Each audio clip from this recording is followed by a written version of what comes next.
Not so long ago, the world became available to the world public a clip on the web. Its heroine was a girl with makeup and in men's clothes, and many people did not like it. A man in shorts and a t-shirt sat on his bed, scrolling through the latest city news on his phone. Through the open door, the room was illuminated by a light bulb from the hallway. The dark-haired young man sat and watched the news unhappily. He strongly disliked them. Besides that, he was also annoyed with his heavy body. The young man thought he had been divinely reborn. The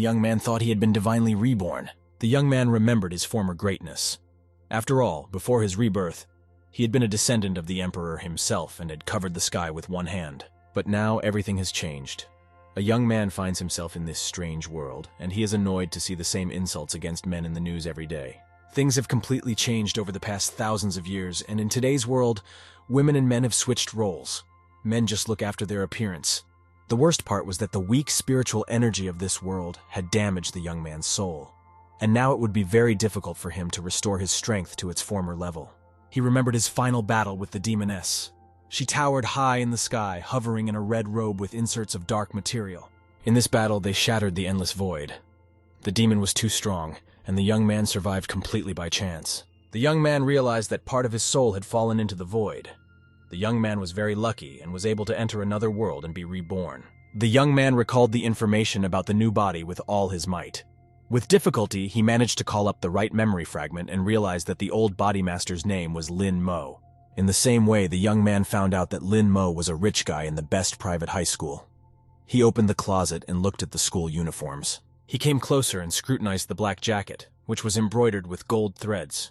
The school crest on the chest was also embroidered in gold. Mo-zun couldn't say with certainty that he had been reborn completely, so he decided to use Lin Mo's identity until he recovered his strength completely. This meant that Mo-zun would have to go to school. After changing into his suit, the Emperor's heir pulled the door handle on himself and left the room. Zun stood in the middle of the house and looked at the interior with interest. The house was quite large and well kept. There were paintings hanging everywhere. After walking around the house, Zun came to the conclusion that this kid Lin Mo's family was pretty good, and one could live here quite decently. The young man turned the other way and thoughtfully adjusted the bow tie around his neck.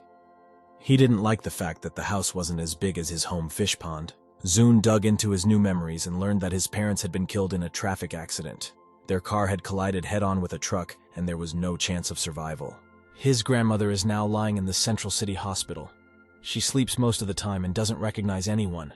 She has Alzheimer's disease. Shortly thereafter, Lin Mo's aunt moved into the young man's house with her family, and all property passed into her hands, while the lad's personal expenses were cut to a minimum. Since the owner of the body was weak-willed and mild-mannered, he did not try to change anything and just silently tolerated all the abuse. Remembering all the details about the old body master, Zun reached the living room and came within sight of his new family. The three of them sat at the table and ate breakfast by the large, spacious window. The Art Nouveau furnishings in the living room were complemented by wooden chairs by the table. It was time to take a closer look at them. That man with brown hair and glasses must be Liu Yingjun's uncle. A kid of Lin Mo's age with purple short-cropped hair is his cousin. His name is Lin Jixuan. Aunt Lin Li exclaimed that He Younghui was absolutely right, and their idea of getting engaged was a wrong decision made in haste. Zun became wary. The name He Younghui had not occurred to him until now. He had to dig deeper into his new memories and figure out who this girl was. Now he was starting to remember. He Younghui was the girl Grandma had wanted him to meet before her attack. She was a very pretty, smiling, green-eyed girl. Younghui had a good figure. Her long brown hair ran down her shoulders, but the girl herself was not thrilled with the idea at that time. After all, Lin Mo was too large, so Younghui pushed him away and said she didn't want to communicate with him. The owner of the body was so upset that he was careless and ran out into the road where he was hit by a car. The young man didn't stand a chance. The truck's headlights blinded him and Lin froze in place. Zun thought for a moment. In this world, women married men, and it was unclear to him how his generation of emperor could marry. Aunt Ling Li tried to turn the conversation to another topic and started talking about something else, but Zun just didn't listen to her. The young man came to the table, looked at her sternly, and asked her not to be amateurish about his prenuptial agreements in the future. Li was very surprised and squinted her eyes, trying to figure out what had happened to this slobbering Mo Lin, who had behaved completely differently just yesterday. Li regarded her nephew, who towered over her with his hands in his pants. He had an overly assertive look today. It was depressing to Lin Li. Soon the maid came and brought a clean plate for Mo Lin. The young man moved a chair and took a seat across from his aunt, staring at her. Despite the fact that the table was full of salads and appetizers, The young man did not want to eat. He hadn't eaten since he'd lost his appetite. But this world had its own laws, and Mo-Zun had to maintain his new body so that it wouldn't die at all. In front of him was a plate with a huge bird on it. Zun decided that he needed to get over himself, so he nibbled off a small piece with his chopsticks and sent it into his mouth. Despite his squeamishness, he noted that the dish smelled wonderful. Meanwhile, Jixuan persistently suggested him to transfer abroad. After all, his classmates already knew that Lin had confessed in front of everyone, and he would be ashamed for the rest of his life. Zun was indignant. In the 10,000 years of the Emperor's reign, he had never been interested in other people's opinions, but unfortunately in this world, he is forced to play the role of an ordinary guy. After putting another portion of meat in his mouth, Zun closed his eyes and said that he was happy with this school. He was not going to leave the school. The cousin laughed and spread his hands apart, gesticulating desperately. He said that it didn't matter at all where you studied, as long as you got your grades. This jerk was just interfering with the enjoyment of the meal with his stupid chatter. Zun irritably thought that it would be nice if his cousin would stop talking for a while. Meanwhile, time passed inexorably, and an hour after Jun sat down at the table, it was time to get ready for school. The brothers were picked up by a personal driver in a large silver car.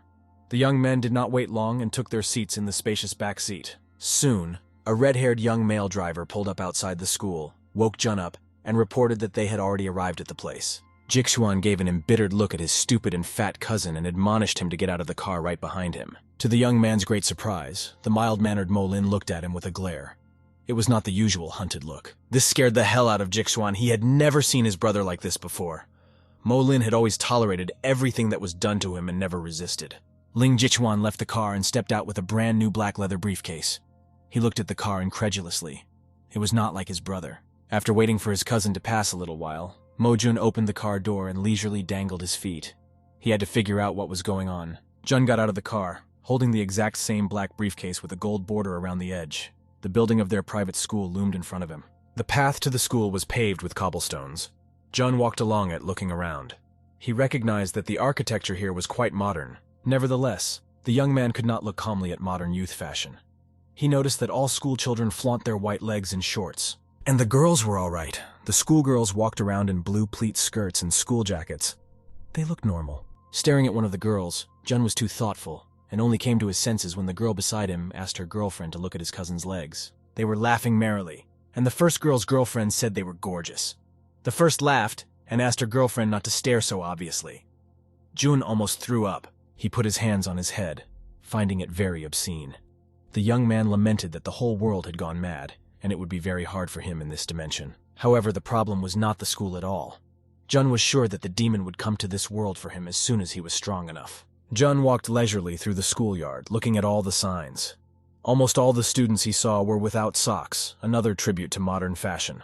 When he came to another sign, the young man stopped. He realized it was a sign leading to his class and headed straight ahead. One of the girls greeted him happily and exclaimed that Lin Mo himself was here. She laughed and asked Yang Hui to look at her boyfriend. Mo was uncomfortable. The second girl sat beside Yang Hui and pestered her to ask if Lin had really confessed his love to her.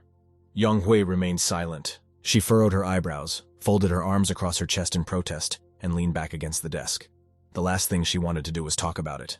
Jun silently looked at all three girls and didn't say a word. He lacked the vocabulary to describe how boring these mortals were. With his hands in his pants, he walked proudly past Yang Hui's desk, where the first girl was standing. Yang Hui looked at him with a puzzled look, but he didn't pay her any attention. Jun took his seat at the last desk. He was worried about how to recover his strength. After all, without divine power, even ordinary training was difficult. Suddenly, the young man felt someone clap him on the shoulder. His roommate remembered that she had warned Mo Lin that Yang Hui didn't like him, but he hadn't listened to her. The girl continued to reprimand him and informed him that Mo should have listened to her in time. Then, he wouldn't have made a fool of himself. Jun covered his eyes, concentrated his memory, and realized that this girl was his deskmate. Her name is Song Yunshu. She had beautiful brown eyes and light brown hair. She said confidently that no one could ever fall in love with a fat man like him. Realizing that she had said too much, the girl yanked her hand off Jun's shoulder. She felt awfully bad that she had talked too much. Yunshu smiled and said that even a fatty had a chance. She assured the young man that Yang Hui would definitely pay attention to him if he lost a little weight and dressed up. Mo Lin was tired of listening to all this. He realized that the girl had come to him for a reason. Without opening his eyes, he lazily asked Song Yunshu what she wanted from him. The girl opened her eyes in astonishment and asked Lin how he guessed. The young man calmly replied to Yunshu that she didn't care about all this before. The girl turned aside, hesitated a bit, and said that she wanted to ask Lin for a small favor. The young man immediately said that he couldn't help her. Yunshu explained that she needed Mo Lin for a little while to play, and then she would introduce him to a girl much better than He Young-hui as a sign of favor. The girl told him that they would go to Mount Uchu in the summer and offered to join them. She assured him that the young man would be sorry for the rest of his life if he refused now. Mo Lin remembered that Wuju Mountain was considered the highest and most beautiful place. There must be a large accumulation of energy there. Besides, it's a chance to lose weight. Jun reluctantly agreed, but warned the girl in advance that he was not a very good player. Yunshu was happy and stretched her hands up. She said that he had a pleasant voice. The girl said that she has only a goofy girl in her team who can't play, but the team captain said she would help with the players if they had a guy with them. Yunshu explained that Mo Lin's task was to talk more. As for the game itself, they could use the school equipment after school. After the school day was over, they came to the school computer club. Yunshu told me that she had purposely canceled the entire club session today. The computer room was indeed standing empty. You could take any seat you wanted. The girl said that no one would disturb them, and hastily added that she meant the game itself. Yunshu instantly logged into the network and impatiently asked Mo Ling to connect to it. She clarified whether the young man had an account. Jun replied that he already had an account and punched in a username and password. For greater security, each of them consisted of 12 characters. The system checked the login information and prompted the young man to continue. Mo Lin clicked the mouse and found himself in the game menu. A circle with posts was placed on the mountainous ground. A green glow was beaming from the ground in the center of the circle. This was the place for the hero's rebirth. Jun created a hero to match his own. He was a tall, white-haired young man with a sword in his hands. The menu prompted him to press a button and start the battle. Jun quickly drove his mouse over the computer mat and spelled out the attributes he wanted. He decided to name his character Little Momo. The young woman in the game appeared as a tall, thin girl in white clothes with a staff. She explained that their captain would be ahead and they only needed to follow her. Suddenly, an infectious laughter sounded nearby, and Jun perplexedly turned around. He didn't understand what was so funny. The team captain, with the nickname Homicidal Pussycat, was surprised that Yunshu had actually brought a guy and asked who he was. Lin replied that they were classmates. Upon learning that he was Yunshu's classmate, the team captain seemed to lose all interest in Lin Mo and said that she already knew from his voice that he was a high school student. Yunshu reported that she had started a 3-on-3 battle. Victory would depend on the number of enemies defeated. This pleased Kitty. She was the champion. She motioned for Momo and the girl to stay put and watch as she quickly blew away the enemies. Killer Puss flew at the enemies, holding the naginata in her right hand. In the meantime, Yunshu advised Baby to hide for now, just in case. She would take a look around and scout the situation herself. Jun thought that cultivators in this world were mythical beings. All these sword fights, spells, and healings reminded the young man of his own world. Mo Lin sat with headset earphones on his head and looked carefully at the monitor. He thought that he needed to be very careful. The spellcasters might as well be here. While the hero Little Momo was sitting and resting on a rock in lotus pose, the system notified all players that Killer Puss had been killed by Flying Feather. Reborn not far from the young man in the red healing portal, the team captain stamped her feet and angrily exclaimed that she had lost. Losing only made the girl angry, and she rushed at her enemies again, this time with her bare hands.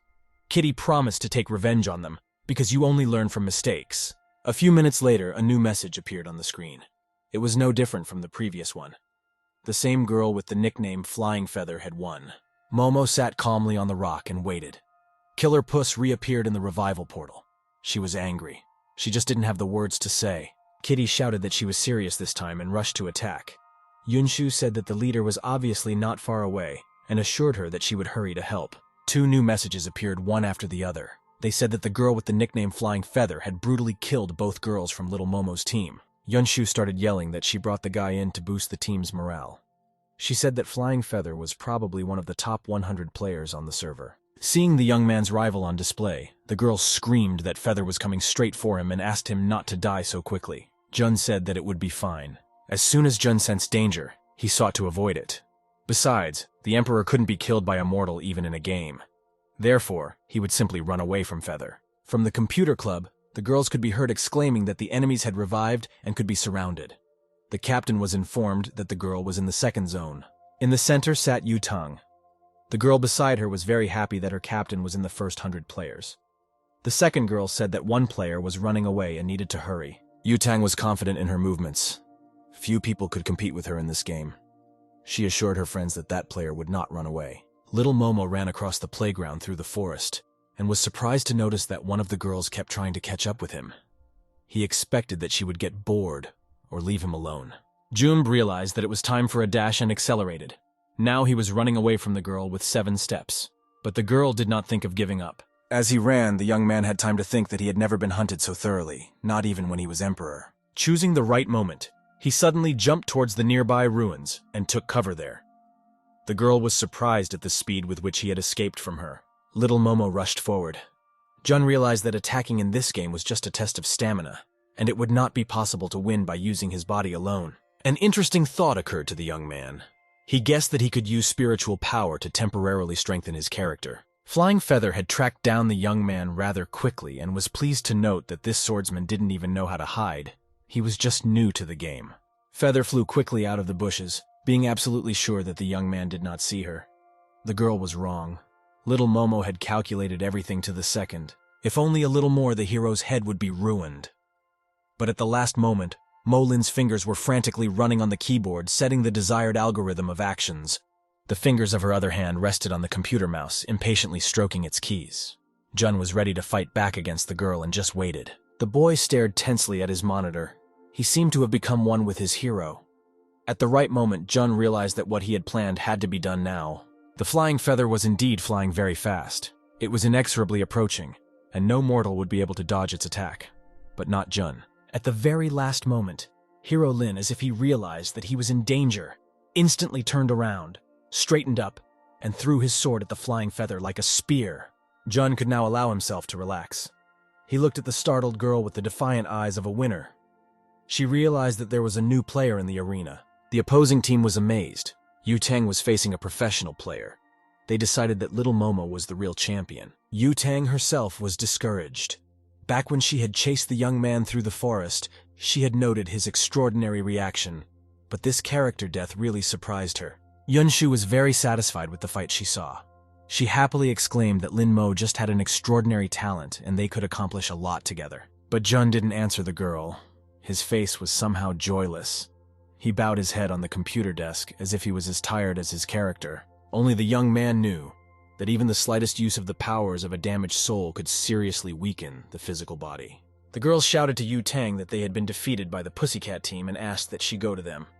The team captain sat on a tree branch and snapped that they had very little time. It wasn't long before Flying Feather realized that the ambush was not in vain. Little Momo, happy with himself, did not think about the danger. To her surprise, the young man suddenly rushed to run in the other direction. The girl was surprised to think that they were not playing catch-up. Leaping off the tree branch with all her speed, Featherwing promised herself that this time she would definitely kill him, no matter what it took. Lin Mo ran away from the girl. He ran so fast that he almost dropped his sword on the run. The young man felt like he was running faster than a cheetah. Looking back, Jun was surprised to realize that the persistent girl would not let go of his character and was chasing after him again. The young man realized that a fight was imminent. Little Momo stopped suddenly and threw his sword at Flying Feather almost without aiming. He was counting on his keen eye and the girl's slow reaction. Yu Tang's character flew after the fugitive as fast as she could, waving her arms and not looking around. If she thought about it for a second, she wouldn't notice the flying danger. Or rather, she saw that sword, but didn't pay much attention.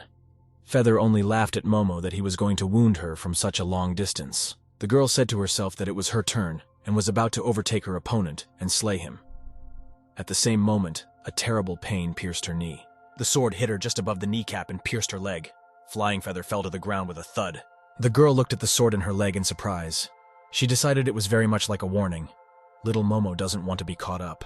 As luck would have it, a queue of system messages popped up on the monitor screen, notifying him that Thunderer and Ping Tianxia had been killed by Killer Puss. The girl sitting to Yu Tang's left shrugged her shoulders and said that this was the end of their play session. Their team was defeated, and Song Yunshu must be laughing at them. The exasperated Yu Tang was genuinely surprised that her partner knew her rival. She suddenly turned to the girl and grabbed her by the scruff of the neck. Lifting the girl by the scruff of her shirt, Tang told her to bring Yunshu to her. Scared to death, the girl said she would call Song Yunshu right away. Of course, Song Yunshu was not at all bothered by Yu Tang, the champion of the top 100 players. The faceless Momo, who had first appeared on the server, had struck her imagination. Meanwhile, Song Yunshu was chatting merrily with her rival on the phone. After hearing that the girl wanted to see her in person, Yunshu assured her that she would meet her soon. After putting out another Team Lin Mo's request, the girl laughed and suggested that Yu Tang had simply fallen for him as a smitten rival. Yunshu offered Lin Mo to go to the meeting with her, but the young man refused. He didn't need this meeting at all. Moreover, he needed to recover his strength. At the door, Jun turned around and reminded the girl that she had promised him something.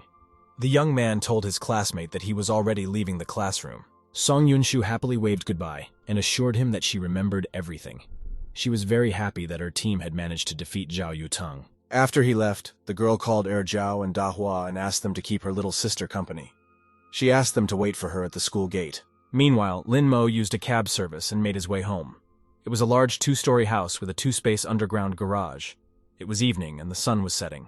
Lin Mo opened the door and walked across the house to his room. He didn't meet any of his relatives on the way. Apparently, the 3 of them were upstairs. Jun threw his briefcase on the bedside table with a swing. He thought about how strange the modern world was. Without thinking long, Monling lay down on the bed with his clothes on.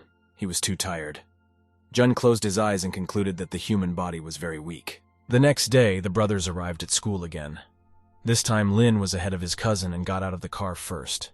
Jixuan almost ran after him and asked him to wait. It turns out that He Yanhui asks to explain to her classmates that there was no marriage contract. Everyone makes fun of the girl for liking fat people. Without turning around, Lin Mo coldly replied that he wasn't going to explain something that wasn't there in the first place. He continued on his way to his classroom. Jixuan froze on the spot with anger. He shouted at Lin in passing that he thought too highly of himself and was not really appreciated by anyone.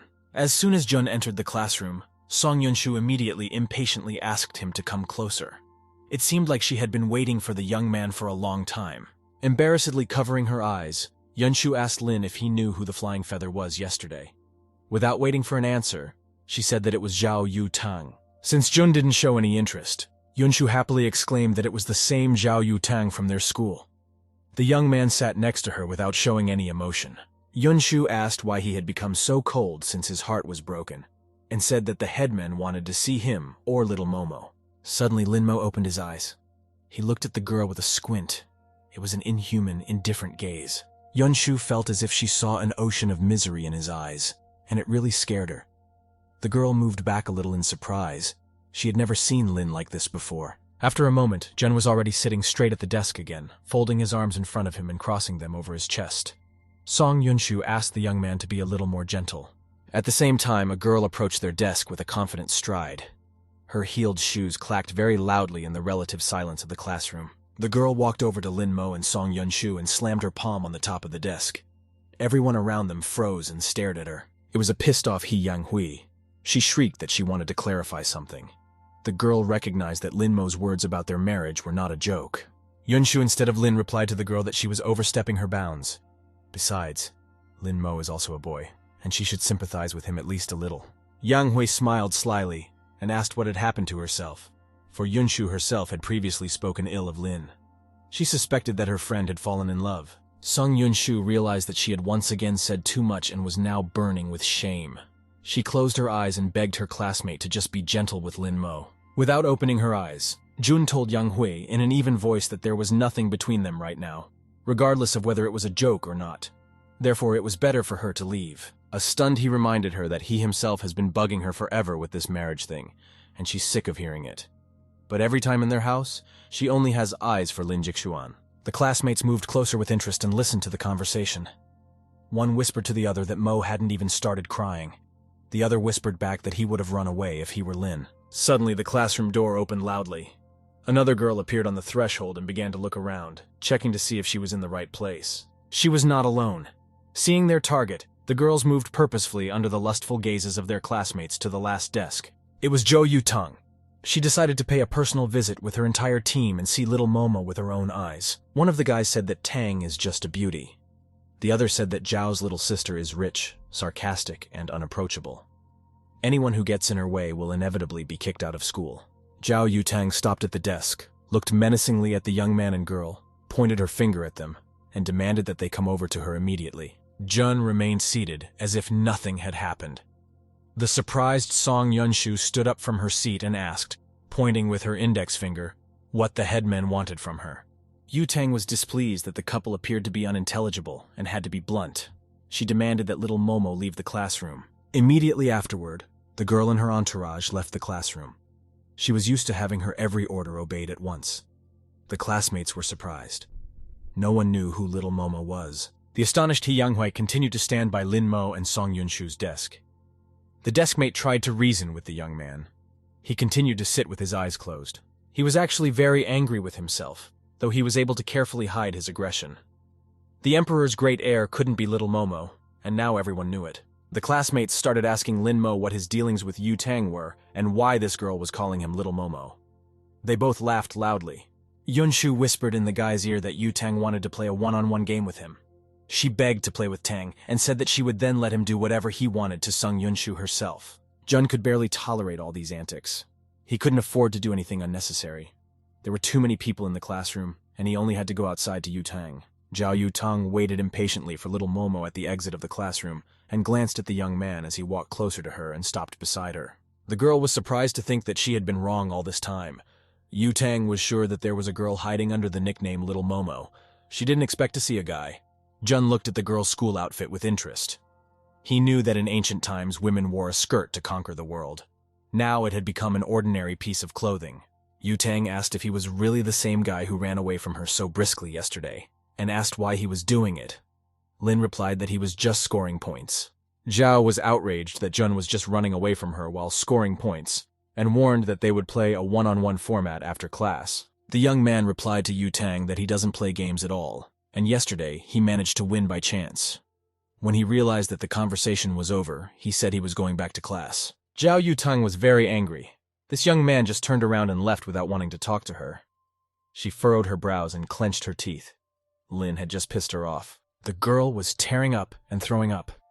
One of her teammates told her friend that this fatty apparently didn't know what Zhao Yu Tang was. She turned to the team captain and explained to Zhao that that young man had just been rejected. He was just worried, and that's why he was acting like he wasn't afraid of anyone. Yu Tang had absolutely no interest in any kind of affair, and she commanded her to bring that guy to the computer room at noon. The girl assured that she would do it without any problem. As soon as Lin Mo returned to class, his classmates started pestering him with questions. One wanted to know what the girl had said to Lin. The other wanted to know what exactly Yu Tang wanted. When Jun reached his seat, Song Yunshu whispered to the young man that he had already defeated Yu Tang yesterday, so he might not try hard today, playing the one-on-one format. The girl clapped her palms together and folded them vertically. She assured that Zhou Wei would take him to Wuzhu Mountain with her, and they would pick up a couple of beauties for him. Jun opened his eyes and turned to the girl. He told Song Yunshu that he didn't need to pick up anyone. The girl understood it in her own way. She pictured the two of them alone on a bench in the park, and with fear in her voice, she clarified why he said that. The girl assumed that Lin Mo wanted the two of them to be together. The mere thought of it terrified her.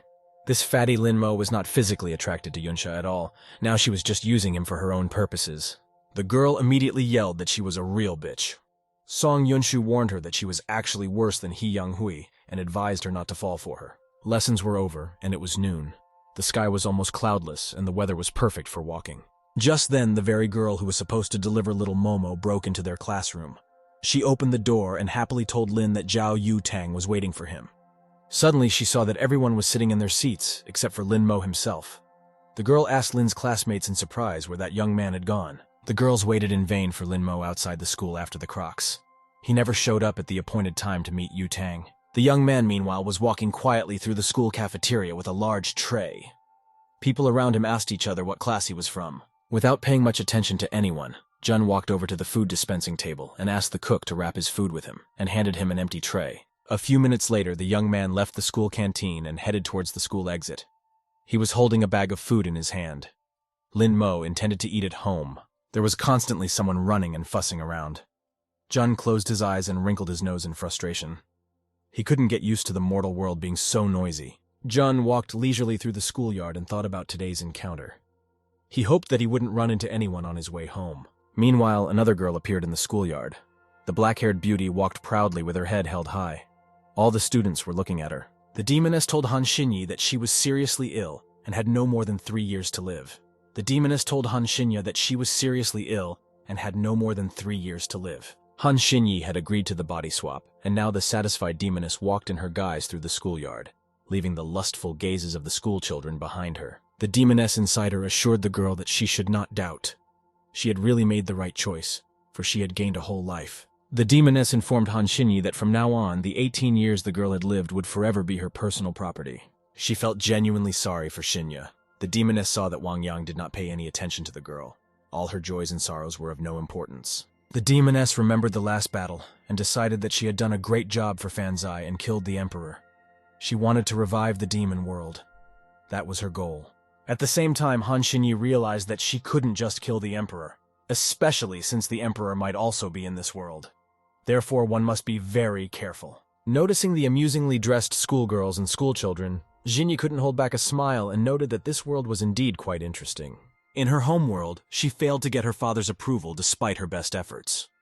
And that's only because she was born a girl. Han Xinyi remembered the multiple attempts of men to possess her body in that world. All of them looked down on the girl. She was worthless to them. However, it didn't last long.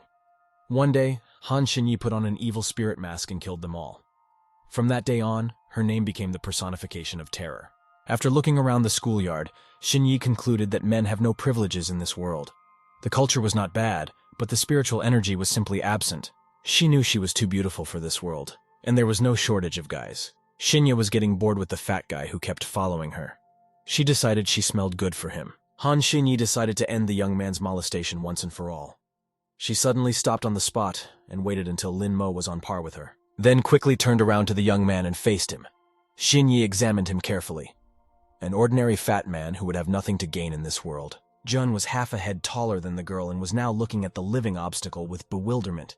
He didn't understand what this pretty girl was up to. Han Xinyi glared angrily at the fat man. You see, he doesn't get enough food at school, and now he's bringing it home. The girl had no intention of hiding her dislike for the young man. She was even a little embarrassed by Lin looking at her so unceremoniously. The girl folded her arms across her chest and asked her not to follow her.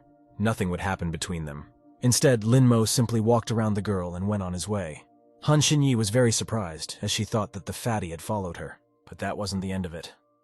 After moving some distance away, Lin muttered to himself that that girl was just crazy. Xinyi blushed even more. She clenched her fists in anger and walked on her way, her face crimson with shame, determined to get the hell out of here as soon as she regained her strength. From further observation, Han Xinyi realized that it was inherent for the guys here to compete with each other. She decided that they just couldn't accept their nature. Han Xinyi stopped in the middle of the school alley, raised her head, and pondered for a while, looking at the clear sky. She decided that this option was fine for her. Jun was very surprised, turning around to see where that strange girl who thought he was purposely following her was. Lin Mo astonishedly noticed that that crazy woman had now turned around and was following him himself. The young man couldn't understand why such a beautiful woman would follow him. As it turned out later, the young man was now deluded in his views. The girl also wanted to get on the roof of the school building. She had struggled so hard to find a private place for herself. She needed to sit and think things over. Now she had to find another place to sit. Suddenly, an interesting thought occurred to Xinya. She decided that the rooftop was not the best place for students unless they wanted to end their fragile lives by suicide. But the girl didn't care at all if the fat man jumped off the roof of the building. Now she needed to find a private place for herself, and Xinya turned in the other direction. But something kept her from leaving the roof just like that. Xinya's heart was pounding very hard. She was worried about this stranger for some unknown reason. Han Xinyi remembered that the former owner's friend of this body had also jumped off the roof, committing suicide. She thought that the girl would definitely save the young man. Han Xinyi couldn't delay any longer. She flew up the steps leading to the roof with lightning speed. She had to fulfill the promise she had made to the girl who bore her name. Just before the door, Han Xinyi promised herself that she was saving a human in this world for the first and last time. She vowed to stay away from humans. Looks like Xinya ran to the roof of the school building just in time. That jerk had completely lived up to her expectations and was about to turn into a tortilla. Leaving the now unnecessary food bag in this mortal world, Lin Mo was now standing on the very edge of the roof with his hands in his pockets. He had the look of a doomed man. Running towards the young man with all her might, Han Xinyi squinted her eyes and extended her hand, conjuring the young man to move away from the edge of the roof. The young man continued to stand. The girl only now remembered that her skills didn't work in this world, and she wouldn't be able to pull him away with willpower alone. At this time, Lin Mo didn't even have a thought of jumping down. He was just enjoying the cool air. The young man expected to eat on the rooftop and then go downstairs. But that stupid girl ruined everything again. She broke the silence and the even flow of life, demanding to stop. Jun opened his eyes in surprise. That black-haired pretty girl was coming straight at him. It seemed impossible to hide from her. Everywhere the girl found Lin Mo. The girl breathed a sigh of relief. She had made it in time, after all. Shinyi ran up to the young man and wrapped both arms around him as hard as she could, trying to pull him off the roof ledge. This was something that Lin Mo could no longer understand. He angrily asked Han Shinya what she was doing and why she had come here in the first place. Not paying any attention to his words, the girl continued to pant and try to pull him off the edge of the roof. Jun shouted for her to leave him alone. At this point, Shinya still managed to accomplish what she had planned, but at the last moment she realized that her plan had a serious flaw. She simply wouldn't be able to hold such a body. Immediately, Han Shinyi fell on her back. She didn't have enough strength to stay on her feet. Lin Mo's heavy body landed on top of her, and it was very painful. As far as the girl could assess the situation, the underdog had broken a couple ribs in the fall on her, and she could barely breathe. Han Shinyi lay there and groaned in pain. Now it would take even more time to successfully recover her strength and get the hell out of this world. Li Mo sat on top of the girl and wiped his eyes with his fist, not even realizing how much pain she was in. He stated to Shinyi that he was just thinking. Standing up from the girl and shaking herself off, Jun asked exasperatedly what she had even forgotten on the roof and why she had come running to grab him. Han Shinyi shouted back that she just wanted to know his intentions, and if he didn't want to die, he'd better not cause trouble for those around him. Only now did Lin Mo look at the situation through the girl's eyes. Of course, she had just misunderstood him and thought he wanted to jump off the roof. Unfortunately, ordinary mortals are very fragile. This was what caused Shinya to suffer such an injury.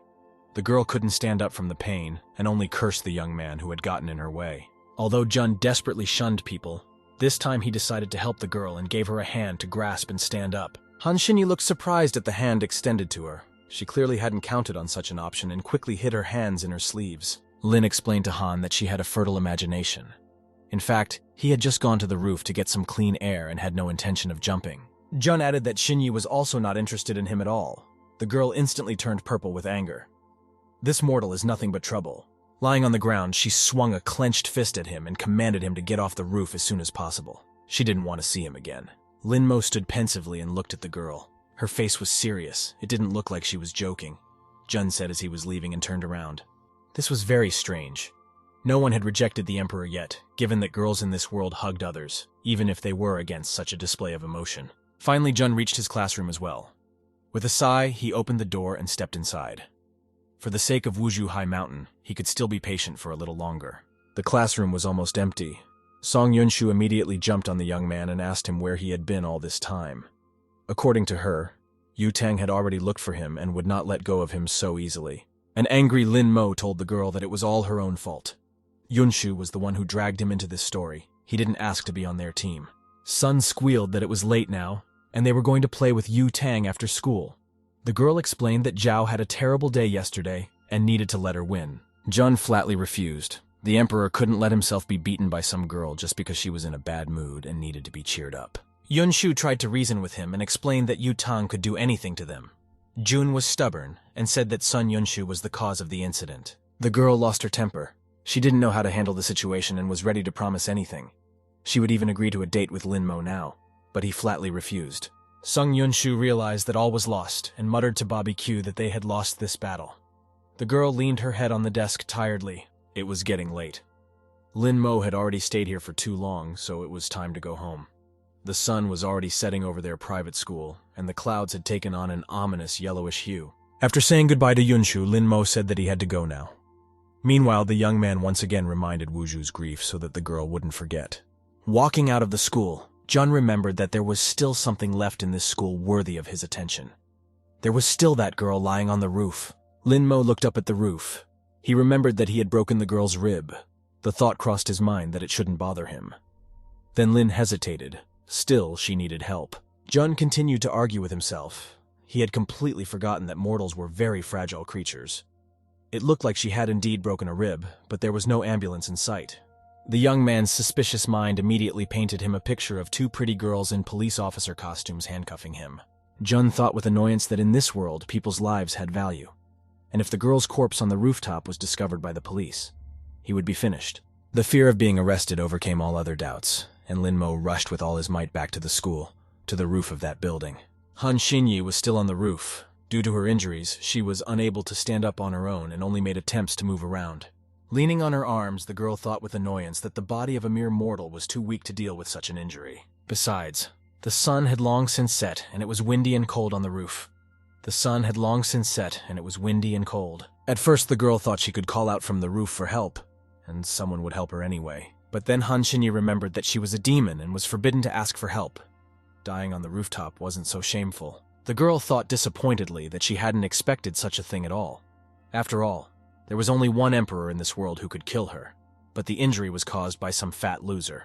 Suddenly, Han Xinyi saw someone's legs in pants and shoes beside her.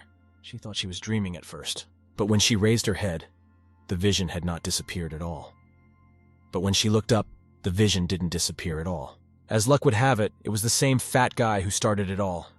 For a girl lying on the ground, a guy with a briefcase in his hand seemed gigantic in stature. Xinyi wailed angrily that he had no business being here. She asked why Linmo had come back to the roof. Jun crouched down beside the girl, and she asked fearfully what he was going to do.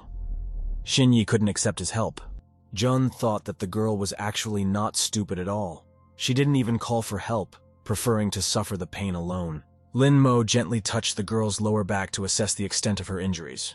Xinyi flinched in surprise. She turned her face crimson with shame and helplessness to him and wailed that he had no right to touch her with his filthy hands. Jun stated that Xinyi really did have a broken rib. He advised her to exercise more.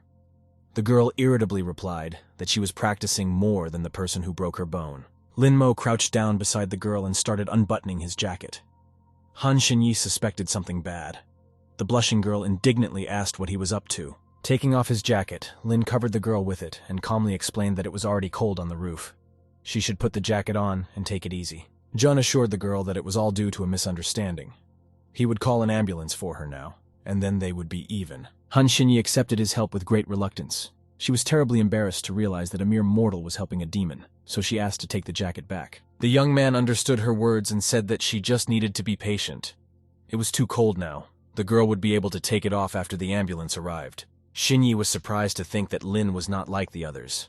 He didn't despise others because of the situation they were in, and he turned out to be a good guy. Han Xinyi sympathetically thought that the world demanded too much from men, and this guy is also fat. She should be more considerate of men.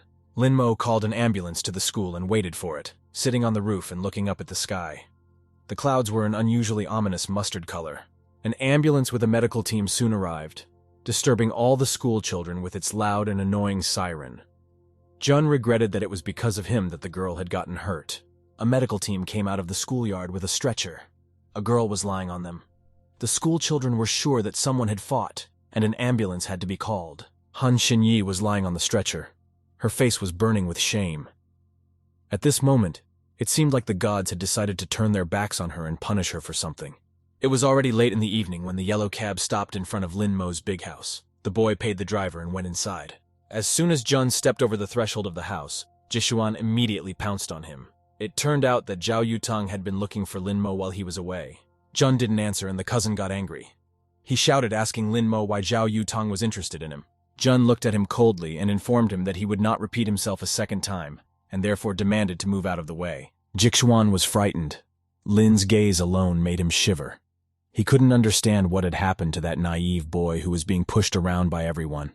Jixuan was sure that it was Fatty Lin who provoked Zhao into some kind of conflict and asked him not to cause trouble for the family. Lin calmly walked on. The exasperated cousin yelled that his brother was no longer a child and threatened that he would make his mom kick Lin Mo out of this house. Turning his head, Jun informed his cousin that he had missed one important detail. This house was actually owned by Lin Mo. This finally pissed Jixuan off. He couldn't stand it anymore and swung at Lin and shouted that it was time to teach him a lesson. To his surprise, the clumsy fatty was unusually quick to intercept his hand by the wrist. Jixuan still didn't understand how this could have happened. Jun clasped his cousin's hand and realized that this creature's physical training was worthless. The young man cried out in pain and begged to let him go. He felt very humiliated. Jun snorted contemptuously. He was tired of messing around with this weakling. Lin grabbed his cousin by the scruff of the neck and advised him to just stay out of his way. Collapsing from the homing kick to the floor, Jixuan roared even more at the insult he had received and screamed in pain. At the same minute, he ran upstairs and wailed, complaining to his father that Linmo dared to hit him. Jixuan naturally roared and smeared tears on his cheeks. Almost immediately, he triumphantly went downstairs, immediately hiding behind his father's back. Liu Yingjun came out wearing a yellow t-shirt and immediately shouted that Lin had no right to hit his cousin. As he approached his nephew, he also swung his hand at Lin Mo. Yingjun shouted that he was going to teach the brat a lesson. But to Lin Mo, he posed no threat, and Jun easily grabbed his uncle's hand by the wrist as well. Liu Yingjun was very surprised. He didn't expect such boldness from his nephew. As soon as Jun started pawing his uncle's wrist, he immediately went backwards and fearfully shouted that he was surrendering and Lin Mo had won. Letting go of his hand, Jun looked at Yingjun sternly and informed him that he advised them all to just stay out of his way from now on. Jixuan turned pale when he saw that even his father couldn't handle his cousin. Yingjun himself wailed that Lin Mo was behaving disgustingly. Tears came to his eyes. Liu Yingjun called his wife for help and roared that Lin Mo would beat him and his son if Lin Li didn't come down immediately. Lin Li appeared immediately and squealed that she was fed up with all of this. She stared at all three of them, squinting her eyes and studying the surroundings. Jixuan and Liu Yingjun froze in surprise. They had expected that the mistress and keeper of the household would immediately throw the fat man out into the street. Lin Li and Lin Mo looked at each other. Aunt Lin had to admit that the boy's gaze had completely changed. He didn't hide his eyes when pressed. Lin Mo looked at her directly without taking his eyes off her, as if he felt like he was the master of the situation and commanded everyone here. This gaze was beginning to frighten Lin Li. If only a little more, she would be the first to avert her eyes. Under this kind of pressure, Li felt out of place. In any case, it was necessary to put the tomboy in his place. Lin Li said that in any case, Lin Mo was to blame for what happened, and should apologize to his uncle and cousin. Jun smirked sinisterly, and thought to himself that Lin Li is the first person to ask Ben Di to apologize to someone. The young man took another step and found himself even closer to Lin Li. Now they were staring at each other absent-mindedly. Neither force was willing to give in to the other. Jun looked at his aunt intently and said with pressure that it was up to the guilty to apologize. And in this situation, he was not guilty of anything. They were the first to start bullying him. Lin Mo walked past Lin Li, and she angrily shouted at the young man's back that he could forget about pocket money if he didn't apologize. Without turning around, the young man replied that it suited him just fine, and walked on with his hands in his pockets. The family looked at him in surprise. After reaching his room, Lin Mo only then let his feelings out, and slammed the door as hard as he could. The door closed with a crash. It was only now that Jun was left by himself in the room that the young man thought about pocket money. Until now, he hadn't even thought about their importance to human life. Lin Mo started methodically going through the entire room.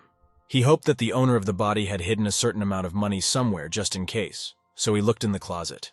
Unfortunately, there was nothing resembling money in the cabinet, and Jun began to open the drawers of his desk one by one. The young man came to the conclusion that money was the stumbling block. Without it, it would be difficult to get food on Mount Wuju. Jun decided that he urgently needed to find an income. The situation was not good. The money for personal expenses had run out, and there was nothing to sell. Desperate, Jun remembered that he had a set of clothes and socks left. It was a life-saving thought, and the young man decided to go to an auction on the net and see what he could get for his things. He decided not to waste time and immediately turned on his computer. To his great surprise, the potential buyer showed up just a minute after he had placed the lot. Jun was surprised that he had found a customer so quickly. Without realizing it, he had fallen in with fetishist customers, who simply pelted him with various incomprehensible questions. The first customer asked about the brand of his clothes. The second man was interested in how long Lin Mo had been wearing the clothes and whether they smelled like his body. The buyer said it was very important to him. The third customer demanded a photo report of the items. The girl wrote to Lin that it would make more sense to her. Jun didn't expect such strange inquiries and simply fell off his chair in surprise. This was the first time Lin Mo had encountered such a display of his interests. Lying on the floor, Jun frowned, thinking that the emperor had never been afraid of the devil. But these ladies gave even him a chill. Getting up from the floor, he decided to immediately delete the advertisement and never return to it.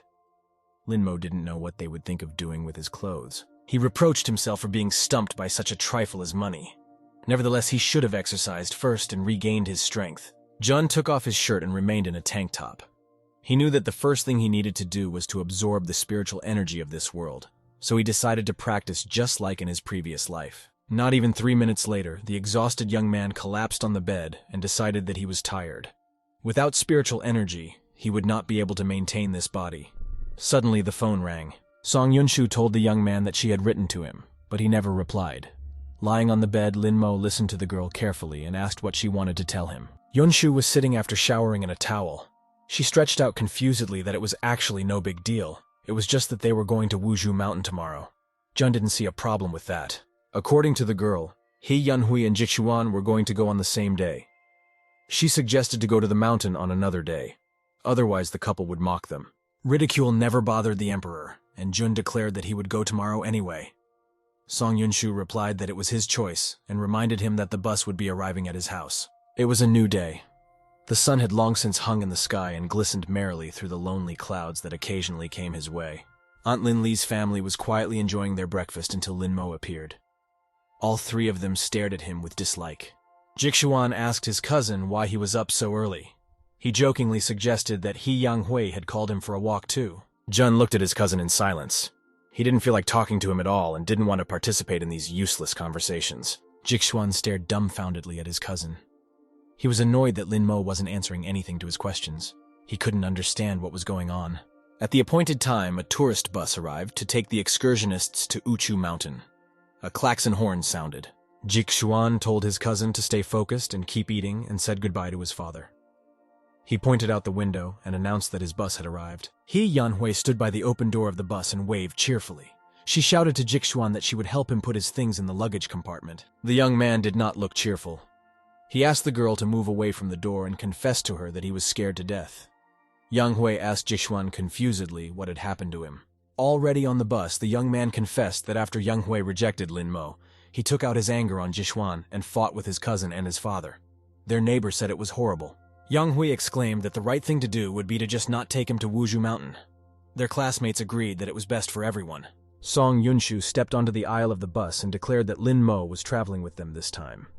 Yang Hui became indignant. Another girl asked how that fatty was going to climb the mountain. Yunshu replied that they were still classmates and there was no need to talk badly about him. One of the girls said that Yunshu was in charge today. Let her be in charge. In fact, Yunshu herself didn't think Lin would go with them. Besides, she didn't want to quarrel with Yang Hui. But there was nothing wrong with Lin Mo just going with them. A moment later, the young man himself appeared. He appeared in the salon in sports clothes. He had comfortable light sneakers with brown inserts on his feet. Jun was wearing black athletic shorts and a spacious blue sweater. A small bag was hanging over his shoulder. His free hand was in his pocket as always. With a proud, unbending gait, Lin Mo strode through the salon, not reacting to his classmates who were not happy to see him. Suddenly, a girl's hand stuck out from the right lane and blocked his path. Jun was forced to stop and looked at the owner of the hand. Yang Hui stood up from her seat and threateningly demanded an answer as to why Lin Mo had pushed Jixuan yesterday. She was so angry that her hand clenched into a fist by itself. Jun stared at his cousin in bewilderment. Under his stern gaze, Jixuan shrank back. He was willing to fall through the ground to avoid seeing this monster. Song Yunshu realized that a big conflict was brewing and put her hand on Yang Hui's shoulder. She assured the girl that it was just a misunderstanding and that Lin Mo wasn't really that terrible. Immediately, Yunshu pushed Lin Mo back to his seat and suggested that he take the window seat. She assured him that the view there was simply amazing. After somehow settling the situation, Song Yunshu immediately rushed to the driver and asked him to go to another place and pick up everyone else. That's all the bus driver wanted. Soon the tourist bus was rolling through the city streets, the yellow stripes of the road markings reflected in its tinted windows. Jun looked in front of him and thought about all these ridiculous human squabbles. If he turned his head to the window, he would have noticed a girl on a bike catching up with the bus. Lin Mo was immersed in his thoughts. He wanted to believe that at least today would be normal, and there would be no adventures. The girl on the motorcycle turned her head towards the bus as if she was looking for someone. Lin Mo was sure that she was looking for him. Immediately, the girl added speed and sped far ahead. Jun thought that he was just imagining it, and that the motorcyclist was just swiveling her head around. At full throttle, a girl on a motorcycle pulled slightly ahead and clipped the bus, flying right in front of it into the lane. The bus driver had to brake suddenly, and all the students bumped their heads into the backs of the seats in front of them. Disgruntled remarks were heard. The girl on the motorcycle had no intention of leaving. Putting the motorcycle on its stem, she leisurely got off her sport bike and headed for the bus. The driver leaned out of his window and shouted angrily that the girl didn't know how to drive at all and should learn the rules of the road. The girl entered the bus and got closer to the driver. She slowly pulled off her motorcycle helmet and mussed her hair. A tall girl with blonde hair and a black biker jacket turned toward the salon and scrutinized those present. Of course, everyone recognized her. The two classmates immediately blushed. This girl was simply out of their reach, just like the others on the bus. The queen of the school herself, Zhao Yutang, stopped their bus. No one dared to argue with her. The girl's family had a huge weight in the city. Sung Yunshu immediately realized what was going on and panicked a little. She refused to believe that some pathetic loss had caused the girl to stop the bus. Yunshu grabbed her head. The girl knew that only Lin Mo was the reason for Yutang's appearance, but still she didn't have it in her head. The classmates shouted happily. They were very happy to be traveling together with Yutang. Yunshu asked no one to worry. She would find out everything herself now. The girl approached Zhao Yutang and asked in astonishment what she was doing here. Zhao replied that she was here because of that fat man. Yutang walked over to Lin Mo and stared at him. She confessed that she would have long ago blanked out if it wasn't for his fat face. Yang Hui and Jishuan immediately started grabbing their stomachs, pointing their fingers at Lin and laughing. Yang Hui said that her stomach was about to burst from laughing. Zhao asked Lin Mo not to go to the mountain. She offered to go to a cafe with her. Yutang assured that she would let his ex-girlfriend come back to him later. Yang Hui immediately stopped laughing. To the surprise of everyone present, Jun behaved completely disrespectful. He leaned towards the window and didn't even look at Zhao. The young man asked not to pester him. This unexpected bus stop was getting more and more interesting. All the classmates were trying to look out into the aisle and see everything with their own eyes. Zhao started to get angry and shrieked that she wasn't bothering him at all. She thought she wouldn't have said a word to the fatty if he hadn't beaten her in the game. Yutang leaned closer to Lin Mo and menacingly asked if he wanted to compete with her or not. She demanded that he answer her clearly, but the young man didn't care about that. His eyes were fixed on the blue pendant hanging on the girl's chest, and Jun paid special attention to it. Lin thought that that amulet contained a great deal of aura.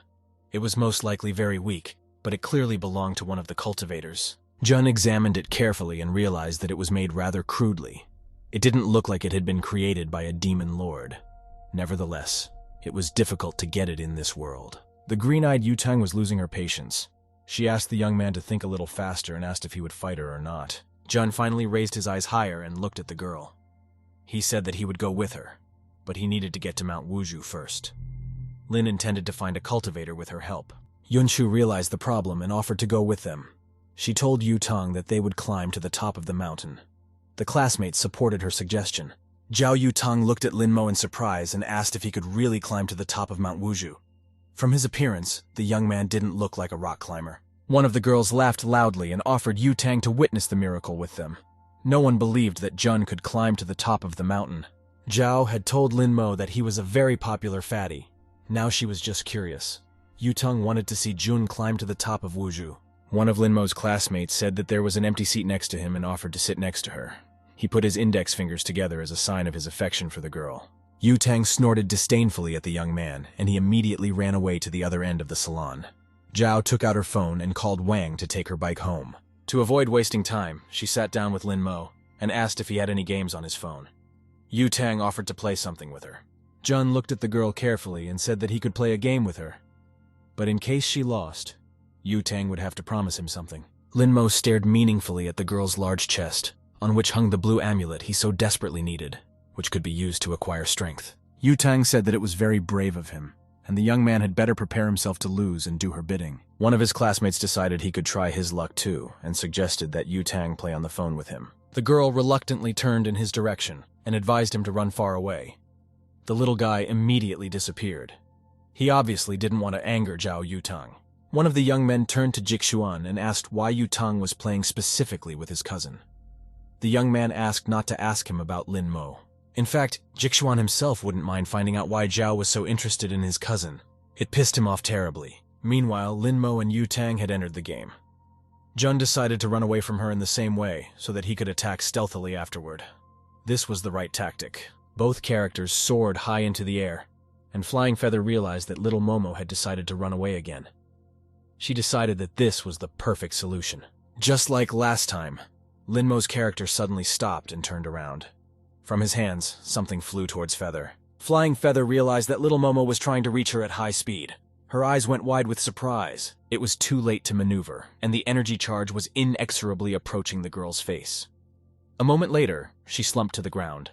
In the meantime, the screen showed the message of the kid's victory, and the character himself landed neatly on his feet. The final battle absolutely stunned Zhao Yutang. She still didn't understand how all this could have happened. The girl stared at the phone screen in surprise. Jun lazily turned to the girl and dispassionately informed Yu Tang that she had lost. The girl still couldn't get over her defeat. She began to question how he was able to do it. To her understanding, no other person in the world could control a character as quickly as she could. Jun explained that he thinks through every move in the game. With the right calculation, one can reach the goal and win even with a little luck. Yu Tang didn't understand what Lin meant. She decided that Lin Mo was just playing games better than her. Jun thought that the hardest part was channeling spiritual energy into the brain and adding some luck. Nevertheless, a deal is a deal, and Yu Tang remembered that. She said that Lin Mo had won and could now ask her for anything. After thinking for a while, Jun became sad and asked for 10,000 yuan to be transferred to his credit card.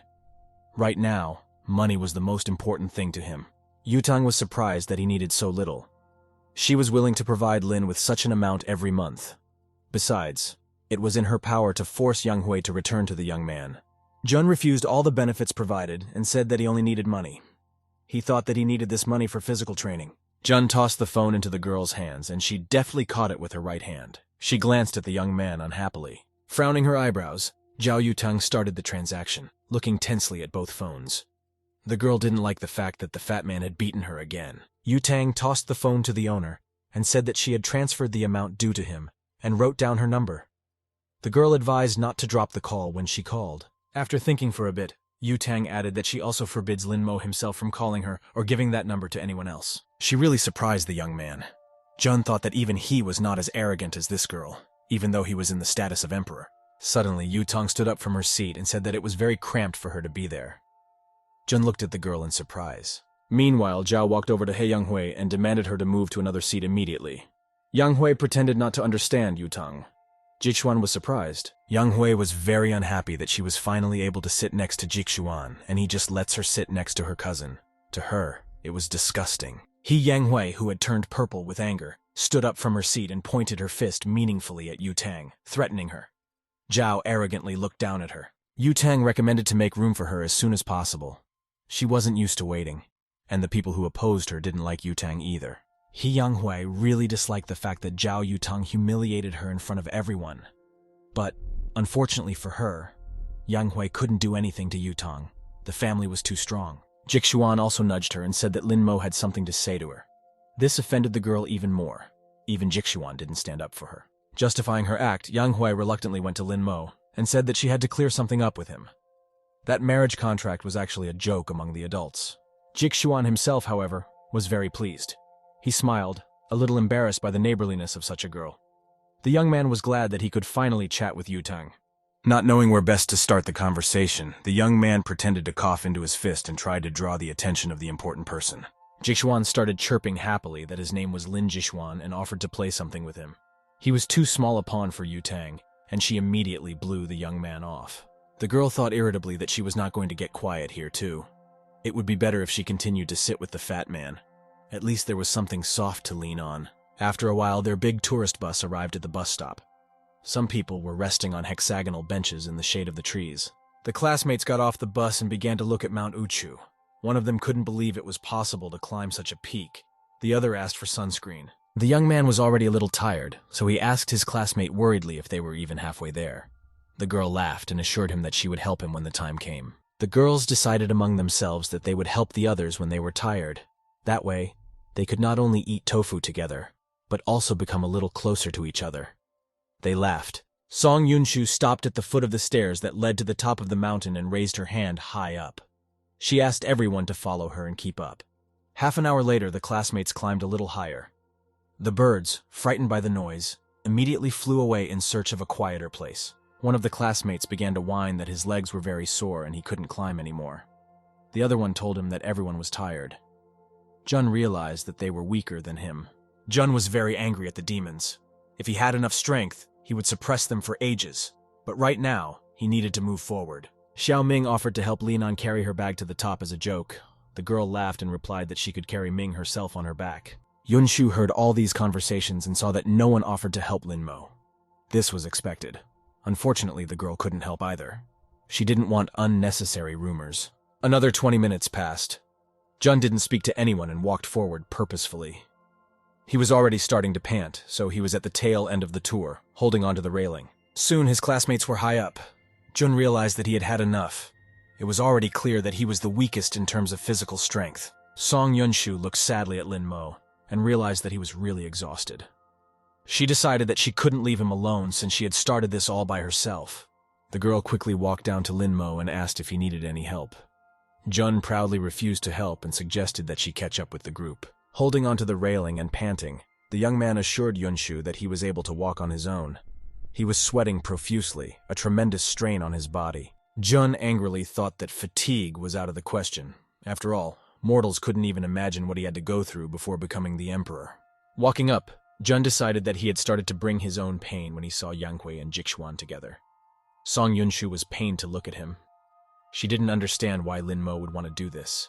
Yunshu caught up with him at the next platform and asked him to rest for a while. She promised to pick up Lin Mo later if it was so hard for him to climb up. Jun snorted disdainfully. The girls sat on the bench and admired the view. They had walked more than half the distance to the top. One of them saw Lin Mo walking by and said that the fat man was still strong. Meanwhile, his classmates were nearly falling off their feet. One of them was sure he could go no further. The other said that he had run out of strength and suggested that he go back. Jun mockingly looked at these pathetic people. He firmly knew that he could have reached the top if he had been more persistent. At one of the sites, the classmates met. As it turned out, the boys gave up and decided to drive home without reaching the top. Yunshu asked them not to scatter after dinner. One of the classmates saw Lin Mo on the landing and was very surprised. She expected to meet him at the bottom of the stairs. The girl remarked in amazement that Lin Mo had reached this place by himself. The second girl said that the others looked very exhausted and weak. Song Yunshu exclaimed that they had climbed high enough and everyone was tired. She suggested that everyone go to the restaurant and have some refreshment at her expense. Jun refused and said that they could go if they felt like it. He himself wants to go up higher and see the scenery from above. Song Yunshu squealed that Lin Mo didn't have enough strength and would fall off on the way. The classmates agreed that the fatty could climb higher if he wanted to. Another long 20 minutes passed. Exhausted, Jun finally crossed the last span and approached the platform at the top of Wuzhu Mountain. The view from the site was very beautiful indeed. A beautiful gazebo was erected for those who wished to take a break from the hustle and bustle. The gazebo was not empty. Zhao Yutang was quietly sipping her cocktail and was very surprised to see that the fatty had actually made it to the top. She looked thoughtfully at the young man. He was halfway behind his group and they had already managed to descend. Lin Mo would be teased all the way up the mountain by himself. Jun completely ignored the girl in the gazebo. The young man had his own goal, and he walked to the edge of the peak, enjoying the view from the top. Jun was satisfied. He wasn't wrong, and there was indeed an aura present at the top of Mount Wuzhu. It wasn't much, but it was enough for training. Lin Mo stretched his hand forward, exposing his palm. He told himself that there was still more to come. He would still be able to defeat his enemy in this world. Feeling a surge of strength, the young man promised himself to come to this mountain and practice as long as he could, no matter how long it took. Yutang was tired of just watching the young man. She finished her drink, walked over to Lin Mo and put her hand on his shoulder. The girl asked the young man in surprise what he was doing on the edge of the peak. Jun knew that it was useless to explain, and there was no need to explain. So he said that he was admiring the local views. Zhao Yutang frowned her eyebrows. This fatty was unbearably boring. In addition, she was depressed by that stern face and his constant silence. About the same thing crossed the young man's mind. In his life, he had seen quite a few cultivators as boring as this girl. All of them had been killed. Immediately, Yutang exclaimed that this seat was occupied by her and demanded the fatty to immediately descend the mountain. She was starting to annoy Lin Mo. He explained to Yutang in an even voice that he was already too tired and couldn't go. Jun asked the girl why she was chasing him away from the top of the mountain. Zhao got angry. She carelessly tossed some sort of roll towards Lin Mo and disdainfully said that she would let him stay today as an exception. A surprised Jun caught the roll up. The girl had already turned the other way and asked to compete with her tomorrow. She added that it was boring here and suggested that they go downstairs. When the girl left, Jun unwrapped the package. There was a bite of sandwich in it. Of course, any mortal would be squeamish about it, but that didn't bother the emperor.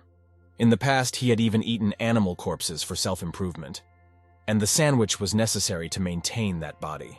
Now Lin Mo was not disturbed by anyone. He refreshed himself and sat in the lotus posture on top of the mountain, closing his eyes. It was time to start purifying this body. It was late evening.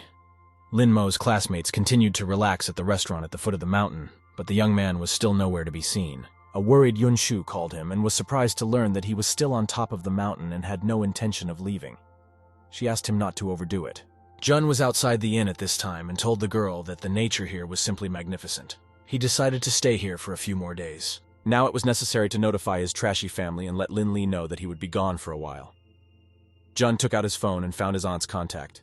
He said hello to Lin Li and said that he had somewhere to stay for the vacation. Auntie was very pleased. She liked this arrangement. Jun walked up to the receptionist's desk in the hotel. The young man behind the counter smiled politely and asked what he needed. Jun asked how much a single room for 2 months cost. The receptionist replied that the rent would cost him 8,000 yuan. The cost was quite satisfactory to the young man. He would still have some money left. Jun immediately filled out the necessary paperwork and rented a room for 2 months. Lin Mo didn't waste any time. Every day here, the young man devoted himself to climbing to the top of Wuzhu Mountain. Overcoming hardships, he climbed the long stairs every day. After reaching the top of the mountain, Jun invariably sat down in the lotus posture and absorbed the spiritual energy of the place. He was getting stronger and stronger. After returning to the room, Lin Mo worked out with the barbell and dumbbells until he fell off his feet from fatigue. 2 months passed in this way. Song Yunshu called the young man from the car and asked if he was ready to go home. Jun replied that he had already packed his things and thanked the girl. In fact, Yunshu was ready to tear him apart with her bare hands. She didn't talk to anyone at all these days. Only Zhao Yutong kept questioning her about where the fat man had gone. Out of anger, she decided to drag Lin Mo to Yu Tang by all means and let them deal with each other. After examining himself in the mirror, Jun realized that he looked much better outwardly. Even after 2 months of training, his spiritual strength left much to be desired. The young man lost a lot of weight and became more slender. His facial features had changed. Jun was now a tall and trim young man. Song Yunshu's car stopped in front of the 4-story hotel Jun had told her about. The young man himself was nowhere to be seen, so the girl had to go up to the room. Yunshu easily found the right room and knocked demandingly on the brown door with her knuckles. The lock on the room door instantly clicked, and the room door began to slowly open. Yugshu pushed it open impatiently and stepped inside. Still, she missed the fat man and was glad to see him. The girl was standing with her eyes closed, so she had not yet seen the change in the young man's appearance. It wasn't until she raised her head and opened her eyes that Song Yunshu realized that something was wrong here. The room number seemed to be correct, but it was clearly not Lin Mo. There was no trace of the fat man they had left behind on Wuzhu Mountain. Instead, there was a tall guy in the room, and he was captivating Yunshu with his beauty. The girl was terribly embarrassed and didn't know where to go. She confusedly began to explain to the young man that she had just come to the wrong place. She was actually looking for a classmate. Song Yunshu couldn't take her gaze away from the handsome stranger. She was now admiring his long legs. The girl's heart was beating desperately. Song Yunshu instantly pictured herself and this young man as a married couple. The young man was holding a newborn baby in his arms. Yunshu had already thought of a name for the baby. Song Yunshu finally realized that she had been staring at a guy she didn't know at all for an indecent amount of time. This made her blush. The girl immediately turned and ran away, apologizing to the young man. She thought that she had been staring at the boy for so long that he might well have thought her a pervert. Jun finally spoke and told Song Yunshu calmly that she had understood everything correctly. The girl was very surprised to hear a familiar voice. She went back and tried to clarify the situation. The room number was 107th. Just like the young man said. The young man is most likely Lin Mo's friend. Jun surprised Song Yunshu even more and told the girl that he himself was Lin Mo. Yunshu took a few more careful looks at his face. She began to suspect that the young man was telling the truth, but there was too much difference between fatty Lin Mo and this well-built handsome man. Yunshu asked the young man to stop joking around. She said that their voices were indeed similar, but that was all that he and Lin Mo had in common. Jun replied to the girl that he had just lost weight, and there was nothing to be surprised about. Yunshu exclaimed that he looked much better than if he had just lost weight. For everything about the young man was wrong. He was taller, straighter. His legs were longer. It would be more accurate to say that the young man was completely renewed and changed. Lin Mo had had enough of waiting and bickering, so he asked Yunshu if the car had arrived. He picked up his bag and suggested that the girl not waste time and go home. Song Yunshu pinched her cheek to see if she was imagining things. After all, this cold gaze and manner of speaking really reminded the girl of Lin Mo. Yunshu remembered telling Lin Mo that fat people had potential. She didn't think then that it would be true, and he would change so much. Yunshu praised herself for never making fun of Lin Mo for being overweight.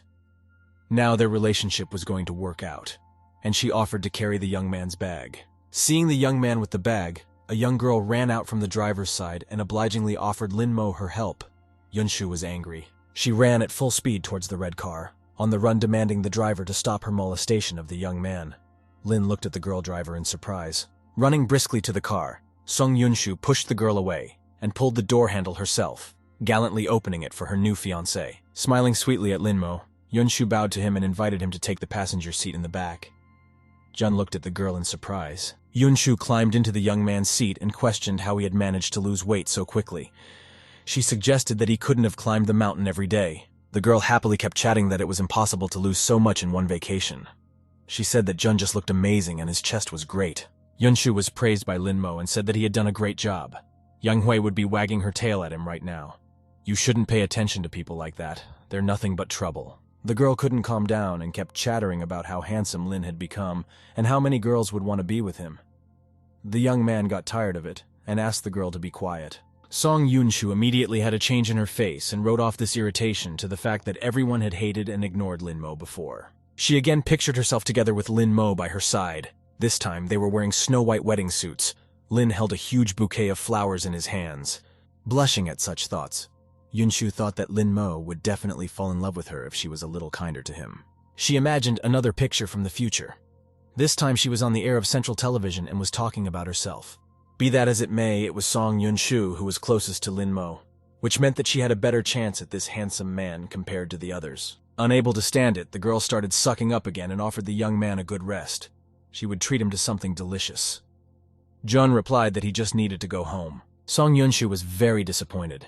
She reluctantly agreed to drive the young man to the house. All her plans instantly collapsed. After a while, a red Volkswagen pulled up gently in front of Lin's house. Jun thanked the girl driver and got out of the car. He went straight to his home without even saying goodbye to Yunshu. She got out of the car and shouted back that they would see each other soon. Jun waved at her without turning around. Yunshu thoughtfully asked why Lin Mo had such a beautiful back. The driver reminded her that before the trip, Yunshu wanted Lin Mo and Yu Tong to meet. Smiling, the girl turned her head and said that they were on their way home now. She couldn't afford to send Lin Mo sheepishly straight into the mouth of Zhao Yutong's she-wolf. Jun opened the front door and found himself on the doorstep of his house. He attracted everyone's attention, and the whole family turned to look at him. All three of them were clearly hostile. No one had expected Lin Mo to appear here, especially since no one recognized the young man. Glittering her eyes from under her glasses, Aunt Lin Li immediately menacingly asked the young man who he was and how he managed to get into the house. Taking a seat at the table, Jun took the chopsticks and nonchalantly announced that he was Lin Mo. He had just lost weight during the vacation. Jixuan didn't believe him. He started yelling that Lin Mo couldn't be like him even if he lost weight. The cousin asked who he was and why Lin Mo was pretending to be him. Looking at Lin Mo's face, Aunt Lin Li saw familiar features, and so she asked her son to stop yelling. It was necessary to clear things up. She shifted her gaze to her nephew and examined him meticulously once more.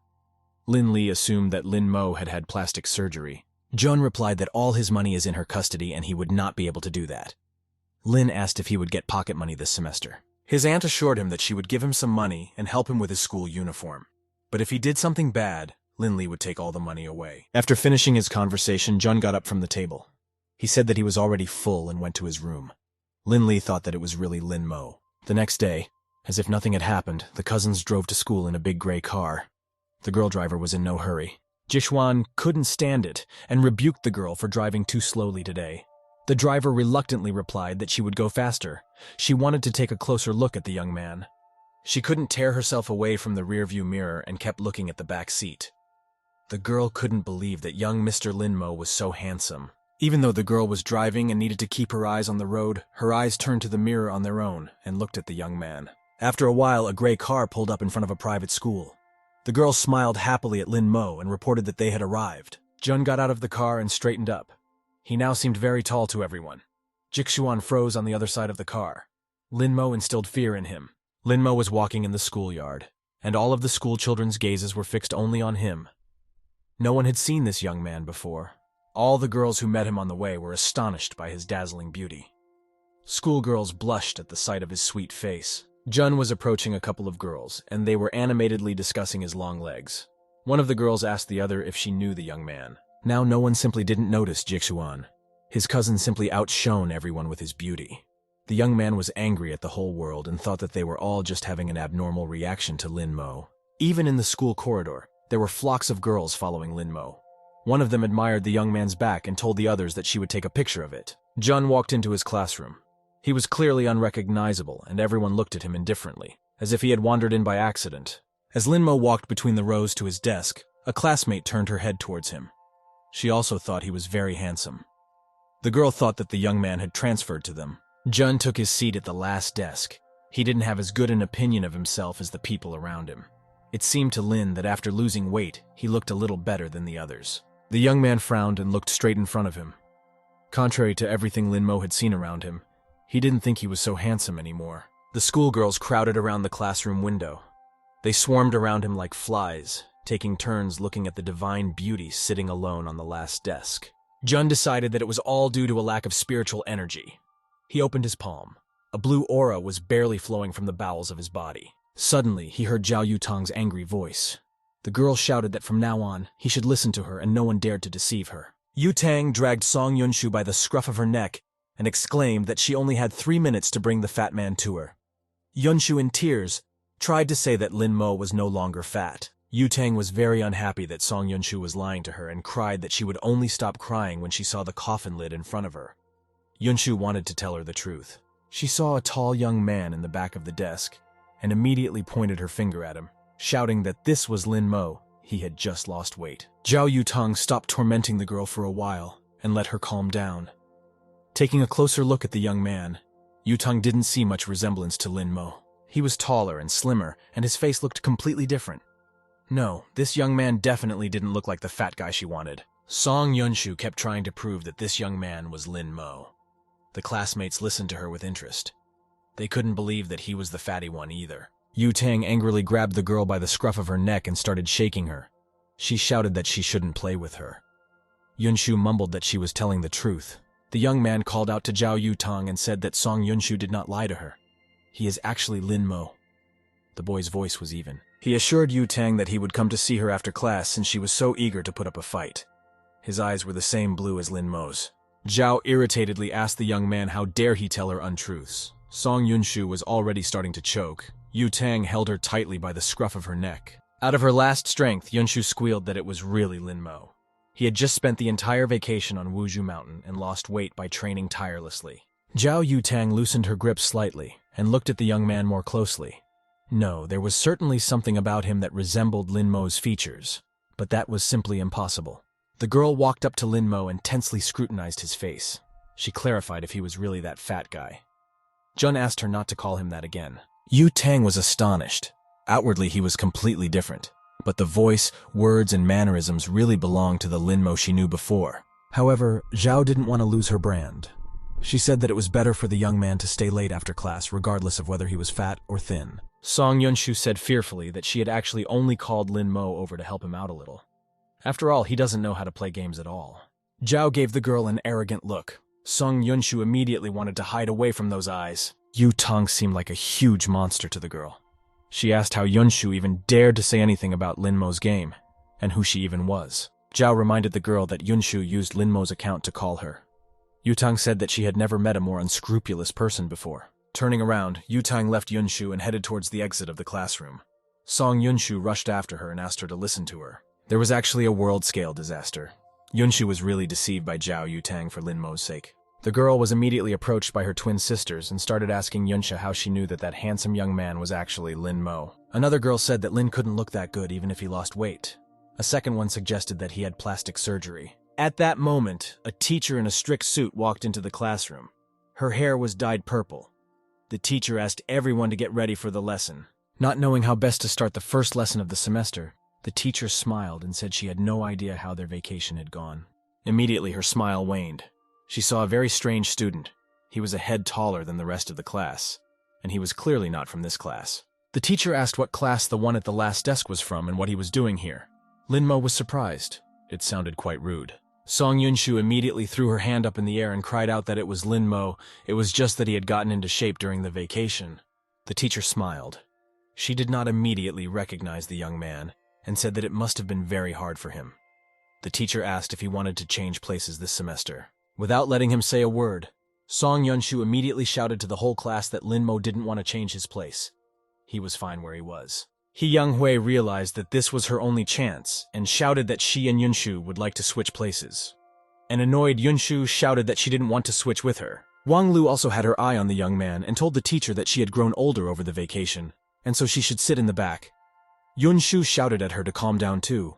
The angry girl was now like an aggressive sword warrior. She was willing to hold on to her position with all her might, because she was the only one supporting Lin Mo. The teacher was fed up with the bickering, so she asked everyone to calm down and then demanded that Song Yunshu get up from her seat. The girl was indignant. Holding onto her desk, she sobbed and yelled to the whole class that she didn't want to switch places with anyone. So the two girls forcibly pulled her away by her arms, dragging her around the classroom. Jixuan's neighbor suggested that Lin Mo had had plastic surgery. The young man himself wanted to know how his cousin had managed to become like that. The teacher smiled and said that it was time to settle down. She seated the students by swapping the even numbers, and thus Lin Mo got Li Jian as a roommate. Yunshu was still in disbelief and asked if she should sit in Li Jian's seat. The other girl reassured her and said that now she wouldn't have to eat alone. Jun was pleased with his new neighbor.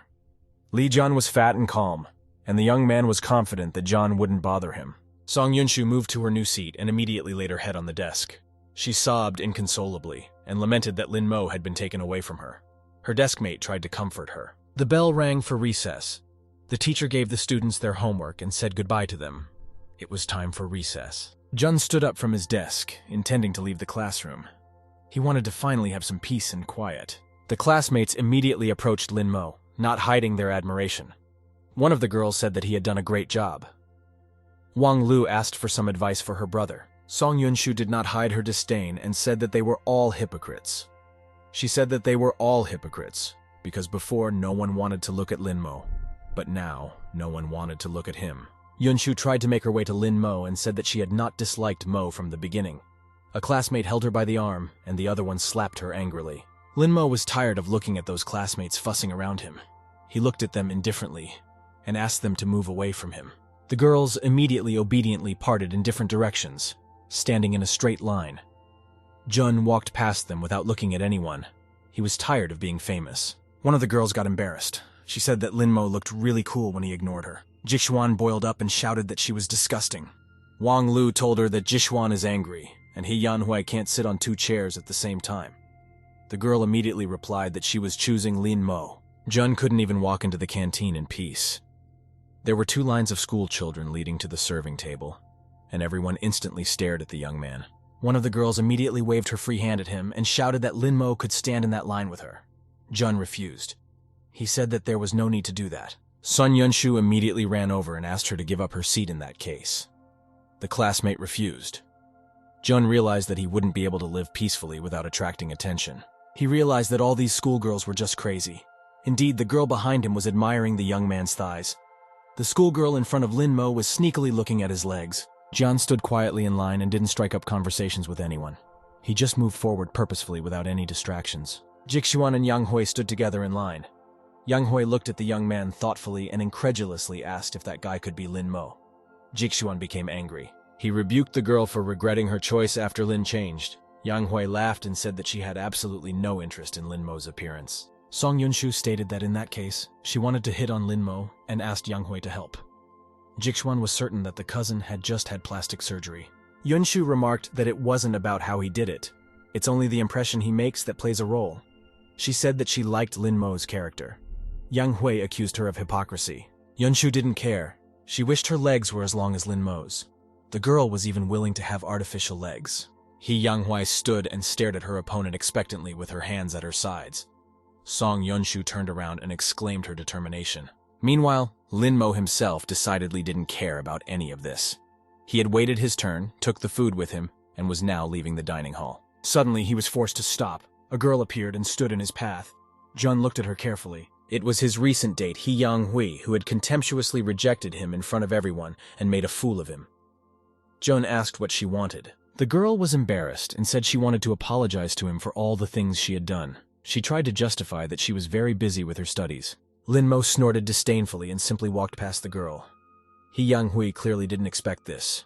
She wanted to start a new relationship with a clean slate. When she saw Lin Mo leaving, Yang Hui immediately turned around and called out to the young man, trying to delay him for a while. The young man turned around unhappily and asked what else she wanted. He Yang Hui made another attempt and asked to simply apologize. The girl admitted that all the things she had said back then were too hasty. Jun hummed. He wasn't interested at all. He turned around and headed for the exit. The girl said his name quietly in his wake. She couldn't understand why he was so cold to her. He Yang Hui was angry with herself. She took it to mean that Lin Mo had changed because of her, so he wouldn't change his mind. The girl came to the conclusion that Lin Mo had not forgiven her. Jun walked out to the deserted schoolyard.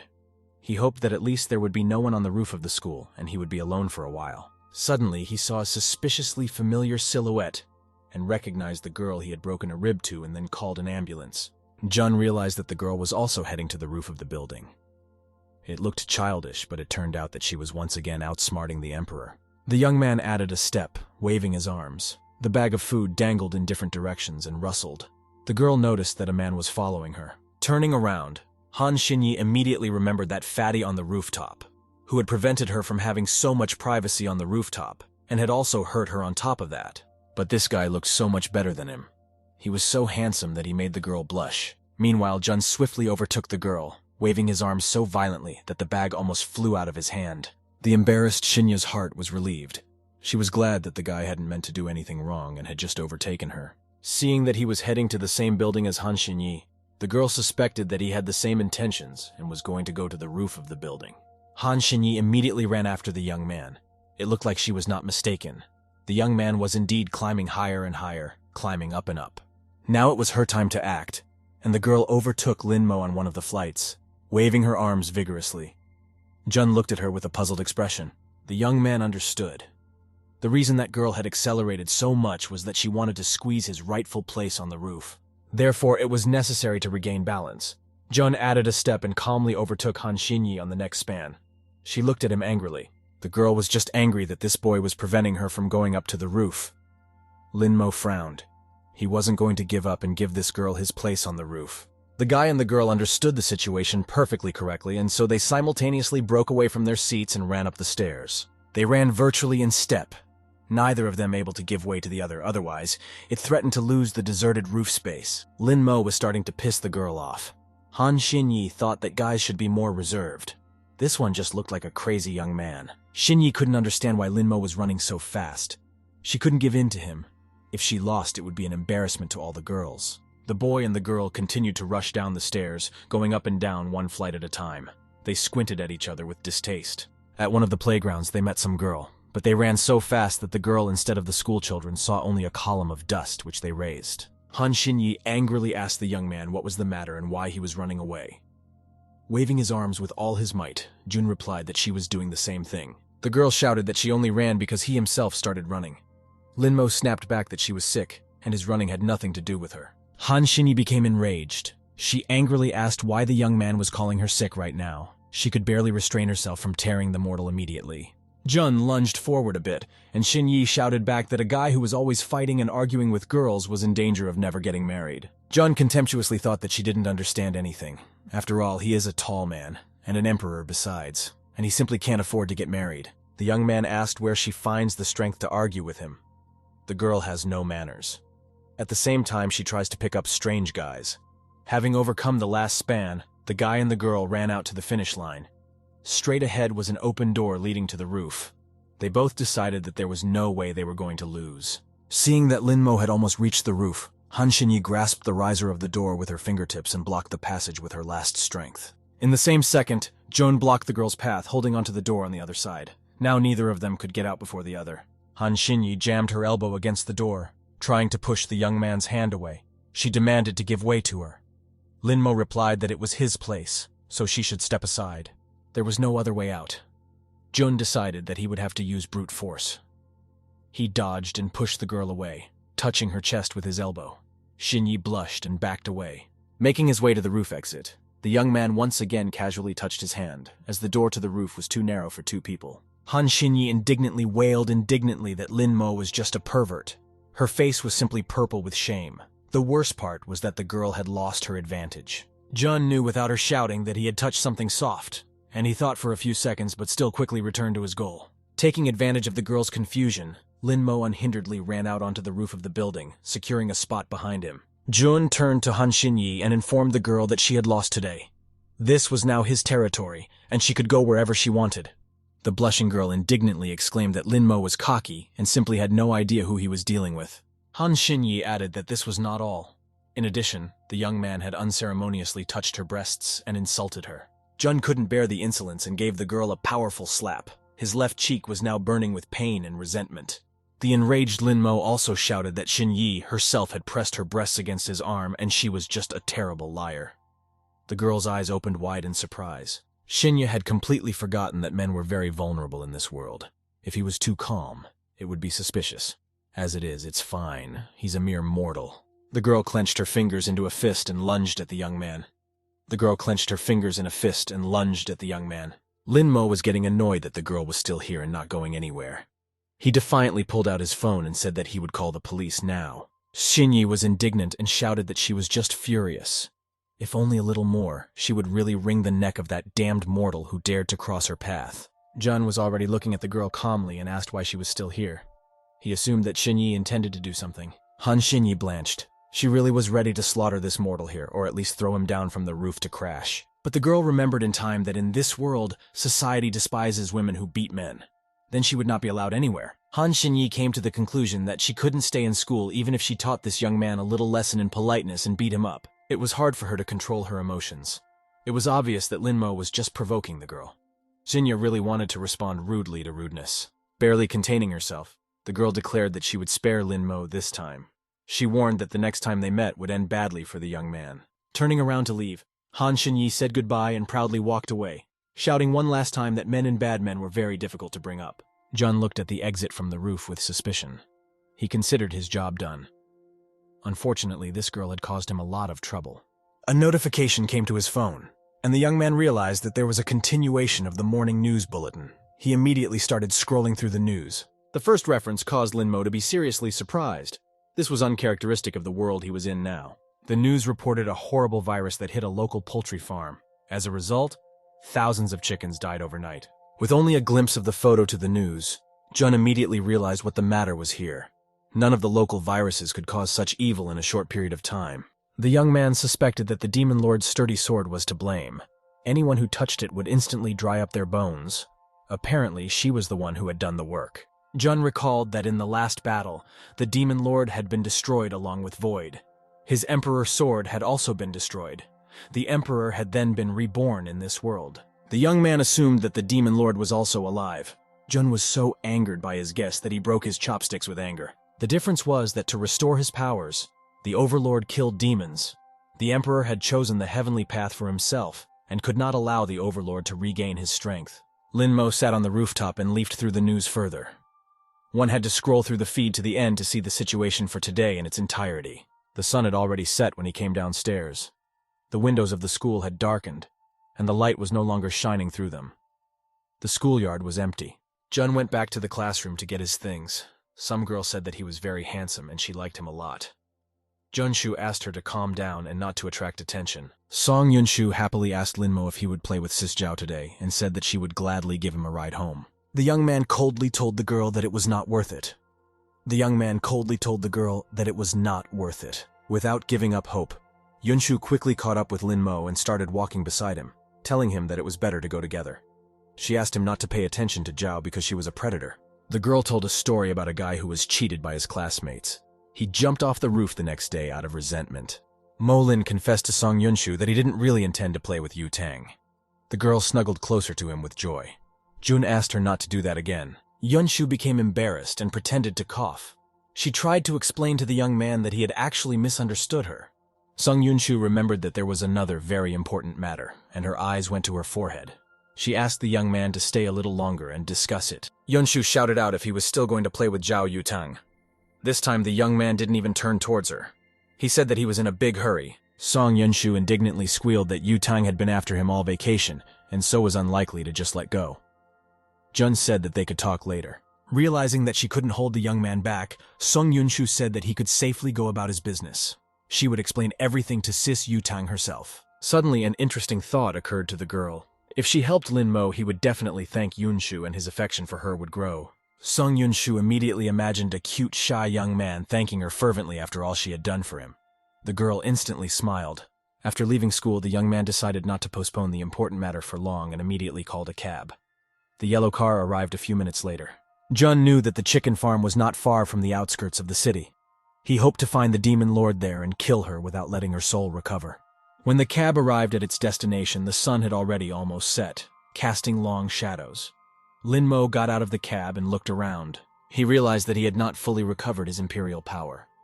At least it was possible to use at least what he had. Jun chose a spot and stopped, applying concentric circle magic. This was to help in locating the demon. Suddenly, the young man found what he needed, and without any magic. The demon lord didn't even try to hide. Her violet aura blazed over the entire bird farm, and only a lazy person would not pay attention to it, not counting mere mortals. Feeling this cold demonic energy, Jun realized that Han Xinyi had actually managed to survive that battle.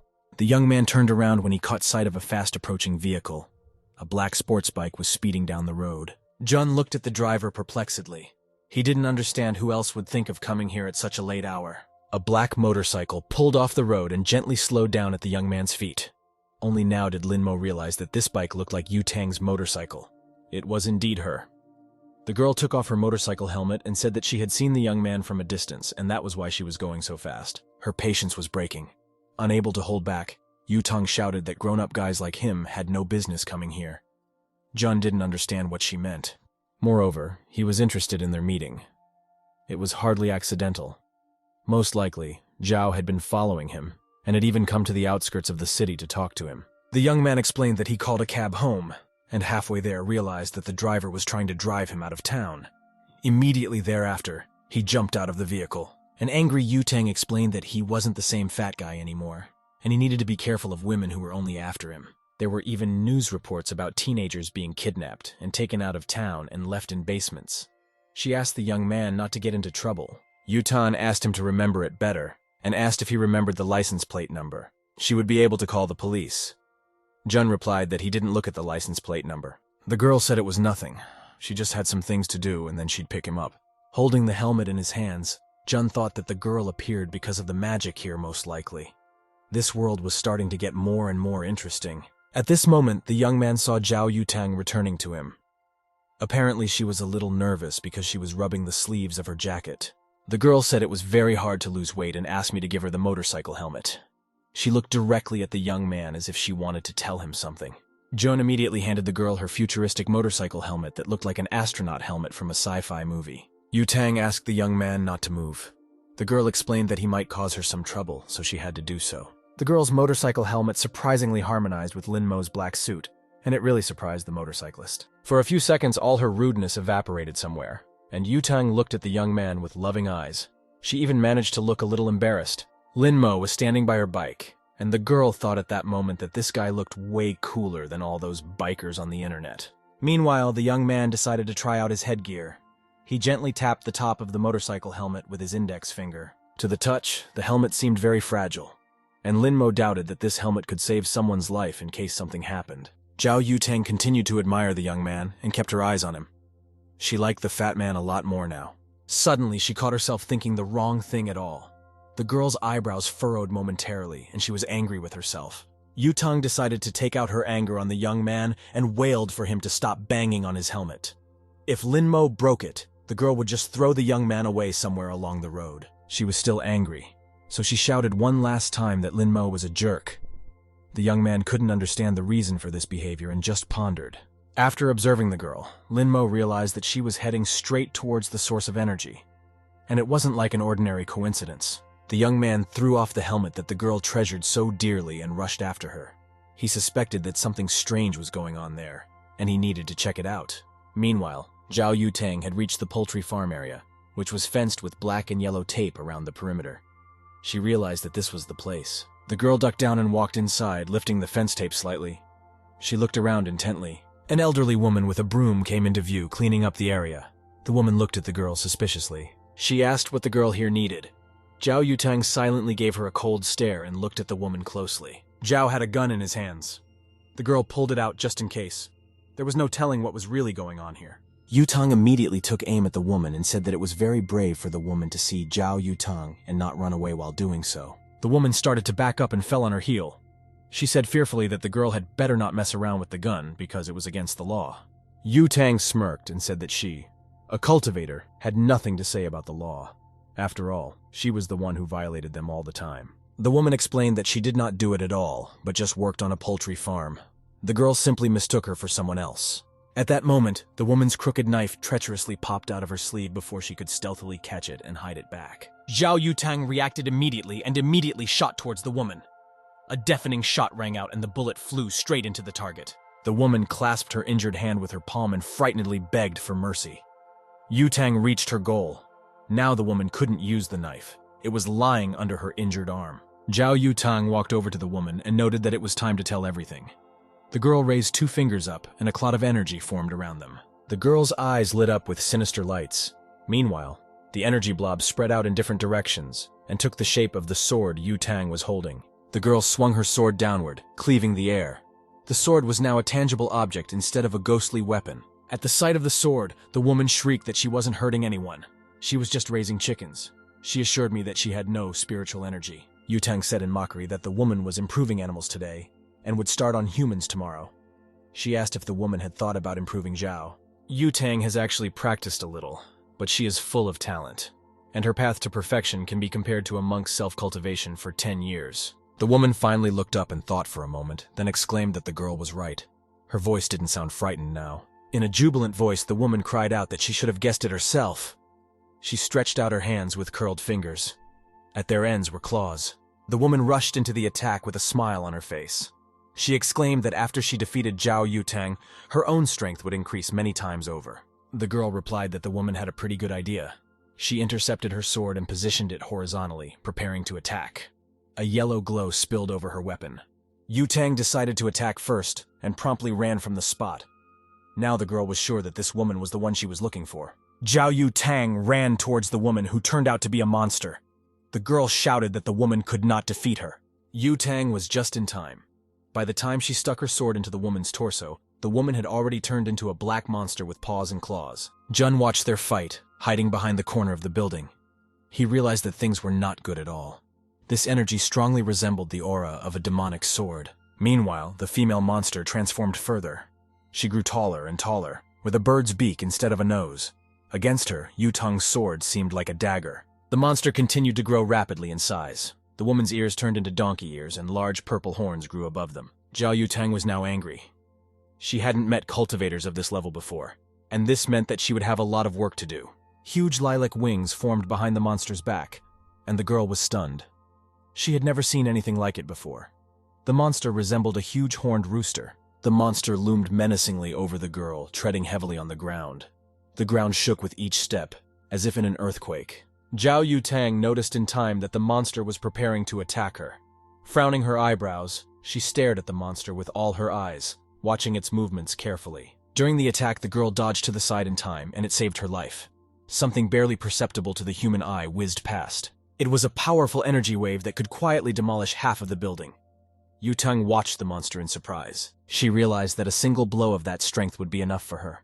This made the girl very angry. She realized that she had only one option left. The monster had no time to think. He was advancing inexorably on the girl and had already swung his powerful paw into a huge fist. Zhao Yutang extended 2 fingers forward and materialized a spiritual sword talisman between them. No bigger than a business card, it shone dazzlingly like the sun. The girl made a lightning lunge towards the monster and ordered the spirit sword talisman to immediately attack the enemy. The monster obviously did not expect such a repulse, and so the talisman reached its goal, hitting it on the head. The demon roared in surprise and fell to the ground. Zhao Yutang cheered. Her maneuver had succeeded. She had defeated the monster, and now she could celebrate her victory. The girl was pleased with herself. Suddenly, she noticed that the defeated demon's eyelid began to twitch, and he opened his eye. Yutang was surprised. It shouldn't be like this. The enraged monster swung at the girl with redoubled force. The demon now had to avenge his humiliation. The monster approached too quickly, and Zhao Yutang had no time to do anything. In one leap, the demon reached its target and hit the girl with all its might. The impact was so powerful that Yutang flew into the brick wall of the building. The wall immediately cracked in different directions. The girl moaned in terrible pain. Her mouth was bleeding. Yutang couldn't believe that this could happen to her. Her eyes were slowly going out. Zhao Yutang could barely stay on her feet. To her regret, the girl had to admit that she was defeated on this groove. The demon was happy and continued to step on Yutang. Now he could afford to tread leisurely, The girl would no longer escape. Suddenly, Lin Mo was between the opponents. The girl was very surprised at his appearance, for it was akin to suicide. Jun looked confidently in front of him and was ready to fight the demon. Zhao Yutang easily recognized that mortal fatty in the young man, and this surprised her greatly. After all, even she was unable to do anything to this demon. The girl wailed exasperatedly that Lin Mo had absolutely nothing to do here, and needed to get the hell out of here as soon as possible if he wanted to live. Jun turned slightly in her direction and said that the girl should just trust him. Yutang shouted that he shouldn't look back. Lin Mo concentrated and summoned a yellow-colored magical glow around him. With each passing second, it grew brighter and brighter. Soon it was impossible to look at him without covering his eyes. The young man's aura was brighter than 1,000 suns. This picture made the powerful demon tremble with terror. His eyes reflected genuine fear. The monster realized who he was dealing with. Recognizing the great and terrible emperor as his opponent, the demon immediately stopped his attack and tried to slow down as quickly as possible. His eyes stared at the enemy with a hunted look. Zhao Yutang was even more surprised and asked the young man why the monster had stopped. It would never have occurred to her that Lin Mo was not here by chance. Jun continued to dazzle the demon with his sun-like aura and watched him very carefully, so he didn't answer the girl immediately. The young man shifted his gaze to the demon's clawed paw. It was tapping its claws on the ground impatiently and nervously. Its entire body was trembling. That was the way it was supposed to be. Lin Mo replied that the demon had stopped because of his presence. This was the truth. To the demon, the emperor now seemed like a mere giant compared to him. There was no way to escape. The young man's powerful golden aura was destroying the monster from within and made it suffer unbearably. He couldn't stand it and fell to the ground in agony. The last thing the dying demon saw was the emperor towering over him in his snow-white robes with gold inlays. That was the end of the demon's life. The strength left his body, and he closed his eyes forever. The enemy was too strong. The energy emanating from Lin Mo was so strong that even Zhao Yutang could barely cope. It was hard for her to breathe near the dazzling aura. The girl furrowed her eyebrows and stared at the young man. It was clear to her now that this fat man was not an ordinary young man. The demon simply melted before their eyes under the influence of the powerful imperial force. He turned into that woman and indignantly thought that the opponent was not easy. At the same time, in the Giyuan Temple in Laobei City, behind closed doors, monks were diligently comprehending spiritual science. The female devotees sat on special cushions in lotus posture. Their silhouettes were reflected in the mirrored marble of the floor. With her eyes closed, the mentor talked about the Taoists. She reminded us that within the temple walls, the top 3 most important things include promoting morality, correcting discipline, and attaining immortal karma. Suddenly, the Mother Superior's eyes opened wide. She heard a resounding sound, as if a bell were ringing nearby. All the novices stood up as well. One of them asked the master why the Yuandao bell was ringing. The other said that the bell only rings when something important happens. The massive bronze bell on the roof of the pagoda rang louder and louder. Now the master realized that the sound was coming from there, and there was no mistake. The prioress immediately knelt down and stood like that for a while, much to the surprise of her novices. She continued to mutter something to herself. The novices were frightened and immediately ran up to the abbess of the convent. One of the girls asked the master anxiously what was going on. The mentor couldn't get a word out for a long time. It was the woman from the farm. As if she had come to her senses, she told the novices that a great rebirth was taking place. Meanwhile, at the poultry farm, June looked around in surprise. The demon lord had disappeared somewhere without a trace, and the young man couldn't find her anywhere. Seeing the demon's body lying on the ground, Lin Mo thought that the monster had lost its spiritual strength too quickly. It was most likely just a fragment. But it didn't matter much at the moment. The young man held out his palm, and the fragment began to slowly flow into it, forming a lilac-colored crystal. Now all the power of the demon fragment belonged to the young man. All of its energy had left the man's body, making him a useless gray mass. After carefully examining the crystal, Jun realized that this could be a serious test for him. But the thing was, even such a fragment could benefit the young man. It was now necessary to figure out who Zhao Yutang really was. The young man saw that she had a huge potential of undiscovered talents. The girl couldn't take her amorous eyes off the young man. She embarrassedly clasped her hands between her knees and admired Lin Mo's ethereal beauty. Jun surrounded himself with a yellow aura that consisted of runic symbols and ordered the girl to forget absolutely everything she had seen today. The golden circle of runes was so bright that it was reflected even in Yutang's green eyes that were wide open with surprise. At the same moment, the girl collapsed to the ground face down. After the battle with the demon, she was very tired and couldn't stand on her feet. After reading the girl's information, Jun learned that she was 17 years old. Even in the immortal world, she could be called a genius among cultivators. On the other hand, it indicated that Yu Tang had special abilities. But in this world, all of a person's talents don't matter. Suddenly, the young man felt the faint throbbing of his heart. The rhythm of his heartbeat was getting faster by the minute, and Lin Mo found it hard to breathe. A terrible pain pierced his body. His heart seemed to be beating so hard that it was about to explode inside his body. Jun immediately realized that it was because of the fragment he had put in his pocket. The young man hoped that it wouldn't hurt too much. Holding his heart, Lin Mo walked away from the chicken farm, which was fenced off by a black and yellow ribbon. He had to hurry back home. Suddenly, two tall girls of athletic build appeared in his way. One of them told him that he was a very handsome boy.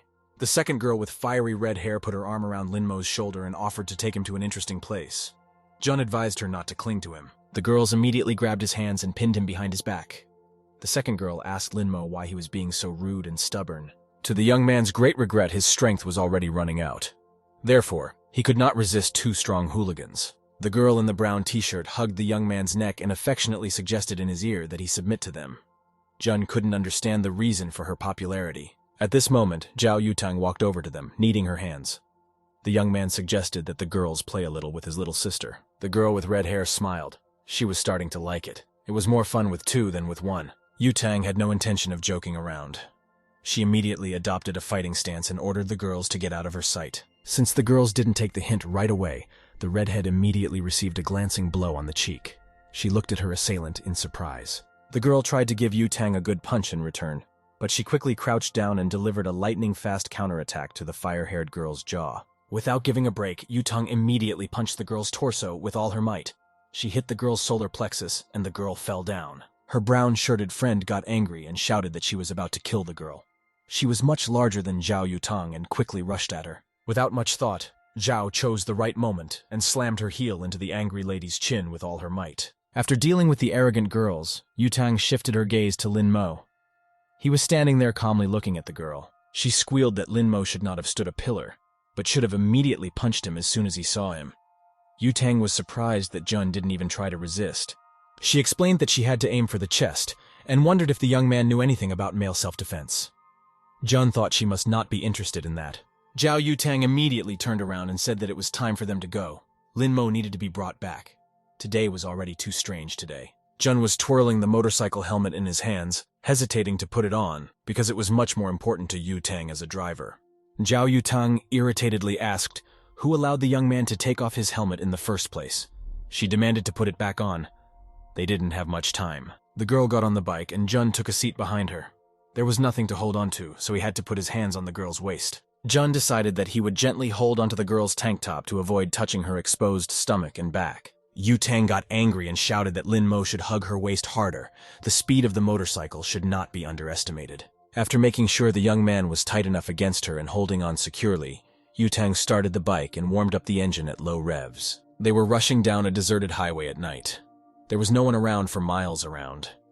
Just the two of them on the bike and two yellow headlights illuminating the way. Jun thought that in his world, hugging a girl like this was considered indecent. Here, a guy could easily take the initiative to hug a girl he didn't know. Zhao Yutang didn't pay any attention to it and thought about the fact that the bike wasn't flying as fast as she wanted. But after refining the sword, she would be able to fly even faster. No one was sleeping in the Lin family's house. It was already dark and all the windows in the house were lit. The street was completely empty. All the residents were enjoying the comfort of home at this late hour. Soon, Yutang delivered the young man home and stopped not far from his mansion. The rubber of the bike squealed resentfully because of the quick stop. Jun took off his helmet and gave it to the girl. He thanked Yutang for giving him a ride and offered to pay the fare. The girl got angry and asked who Lin Mo thought she was. Carelessly taking her helmet and twirling it around her finger, Zhao asked if the fatty was sweating in her helmet. Jun got angry and exclaimed that he had already asked her not to call him that. Zhao Yutang looked at the young man thoughtfully and replied that she couldn't even remember how fat he was before. Suddenly she remembered something. Her eyes widened with surprise. Zhao looked at Lin Mo angrily. She indignantly said that the cunning Lin Mo had managed to trick her around again. The young man couldn't help but cluck his tongue in surprise. It was just like that. Zhao Yutang recalled that she had asked him to wait for her after class. Instead, he ran away, and at the poultry farm, they met it all by chance. This took the young man by surprise. He was not prepared for such questions, and he had to think of something plausible. Jun replied that his family forced him to go home right after school because you can't stay alone on the street for long. Especially Yu-tang wouldn't let him go afterwards anyway. He added that as a girl it wasn't very difficult for Yu-tang to stand up to guys. Zhao hesitated and finally blurted out that it was just a big deal. At that moment, a cell phone ringtone played in her pocket. She immediately pulled it out and took a quick look to see who was calling. Zhao Yu-tang moved slightly away from the young man and informed the caller that it was over. The voice on the other end of the wire began to express its doubts. The girl listened to the caller and said that her target today appeared to be a very strong creature. Zhao said that she couldn't give details right now. Yu-tang quickly put on her black helmet and saddled the bike. The girl cheerfully said goodbye to the young man and said that she had a lot of things to do, but she remembered everything. Yu-tang started the engine and rushed on. She really had a lot of things to do today, and everything had to be done today. After traveling for some distance, Zhao Yu-tang decided to stop. She couldn't just keep going, something was bothering her. The girl took off her motorcycle helmet and looked at it suspiciously. It was all about him. The helmet continued to hold the scent of Linmo's shampoo, and this for some unknown reason caused the girl to be confused. The confused Yu-tang had not experienced such feelings before. Jun stood outside his house for a while with his eyes closed. Needing to go home and recover his breath, he was a little tired. Suddenly, someone called out to him, and the young man reluctantly opened his eyes. It was his cousin, Jixuan. He was always dissatisfied with something. Jixuan strolled down the street with He Yang-hui, and assumed that young Master Lin Mo was looking for a girlfriend again. Jun remained silent. Yang Hui was a little concerned. She noted that Jixuan's expression wasn't quite right, but Zhao Yutang was actually an interesting girl. Jun turned the other way, saying that it was boring. Jixuan immediately wanted to jump into the fray, but Yang Hui put both hands around his arm and stopped him. Jun walked into the house. He could finally afford to relax a little. The demon wouldn't track him down so quickly. From exhaustion, the young man sat down simply on the bare floor and rested against the riser of the door. He heaved a sigh of relief. The strange day was drawing to its close. Jun tiredly thought that he could no longer afford to use his soul power.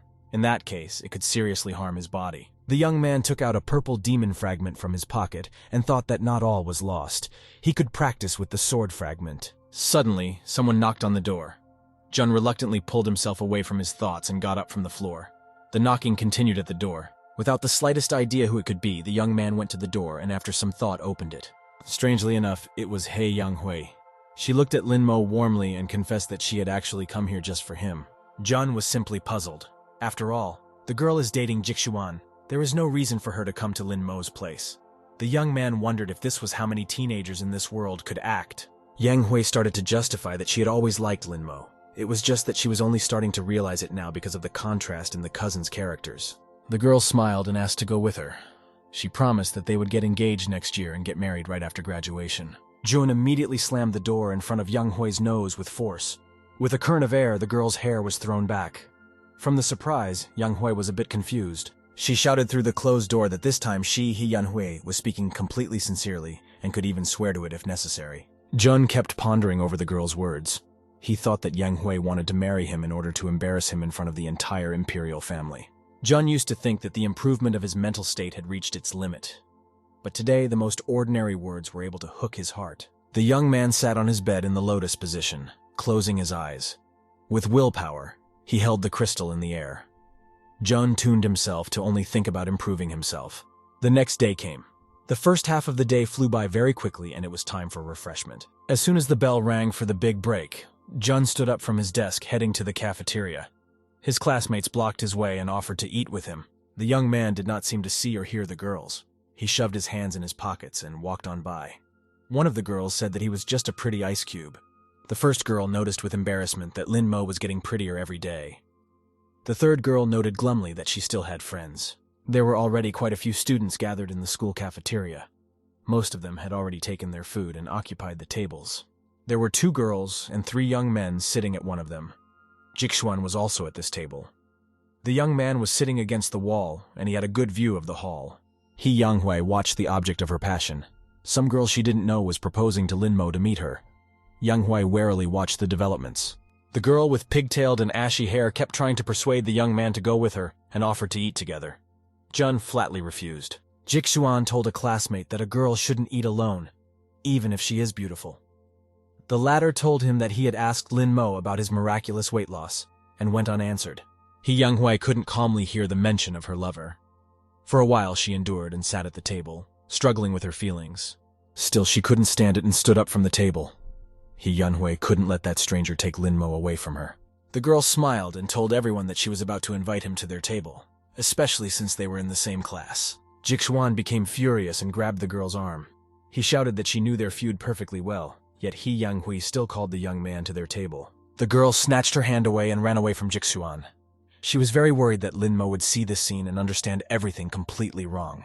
The exasperated young man shouted back to Younghui that she may not return to their table now that she was going after that guy. He Younghui didn't pay attention to all the shouting and screaming.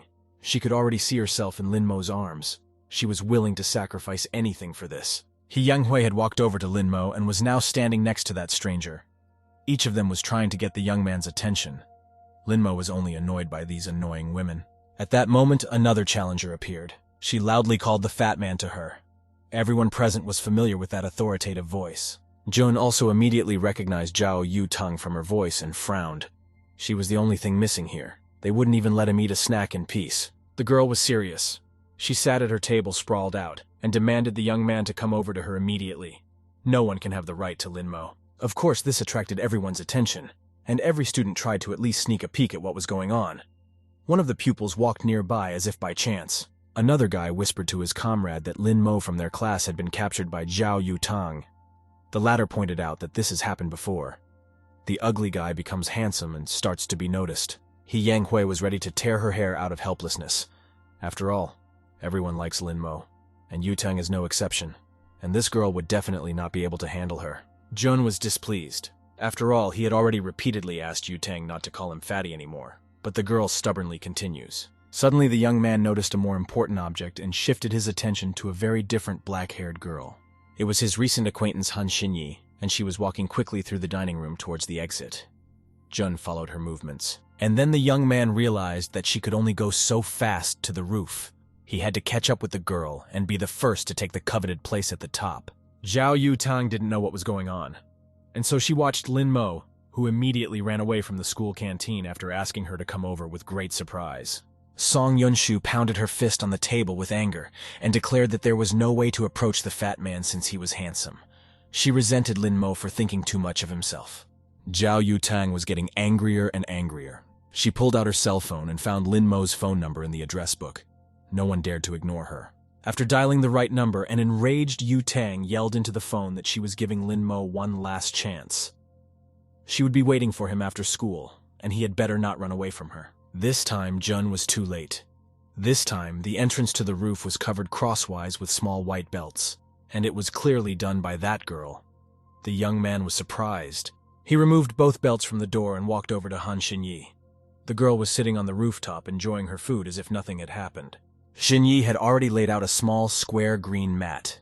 She made herself comfortable on it and told the young man that she was the first to arrive today, so he should leave. Jun didn't move from his seat. He told Han Xinyi that he had won last time, so the rooftop seat was his by right. The girl replied that last time the young man had let her go. Xinyi assumed that Linmo knew then that he would win against her. Jun told the girl that she should just go downstairs and leave. She shouldn't come back for a loss. Han Xinyi turned purple with anger. She said indignantly that he was forcing her to leave and wondered what else he might think of. The girl warned that in the future it might come to marriage. Jun calmly replied to the girl that she simply had nothing more to say. Therefore, he is forced to fight with her again for a spot on the roof. Han Xinyi smirked. A plan instantly formed in her mind. The girl realized how she could teach this arrogant young man a lesson. She pulled out a small case and showed it to the young man. The girl's eyes lit up with excitement. Han Xinyi exclaimed that they would settle their dispute with this. Jun looked into the case, trying to understand what was so interesting in it. The girl herself looked suspiciously cheerful, as if she was sure of her victory beforehand. Han Xinyi's mood had actually changed. It seemed like her eyes were even smiling.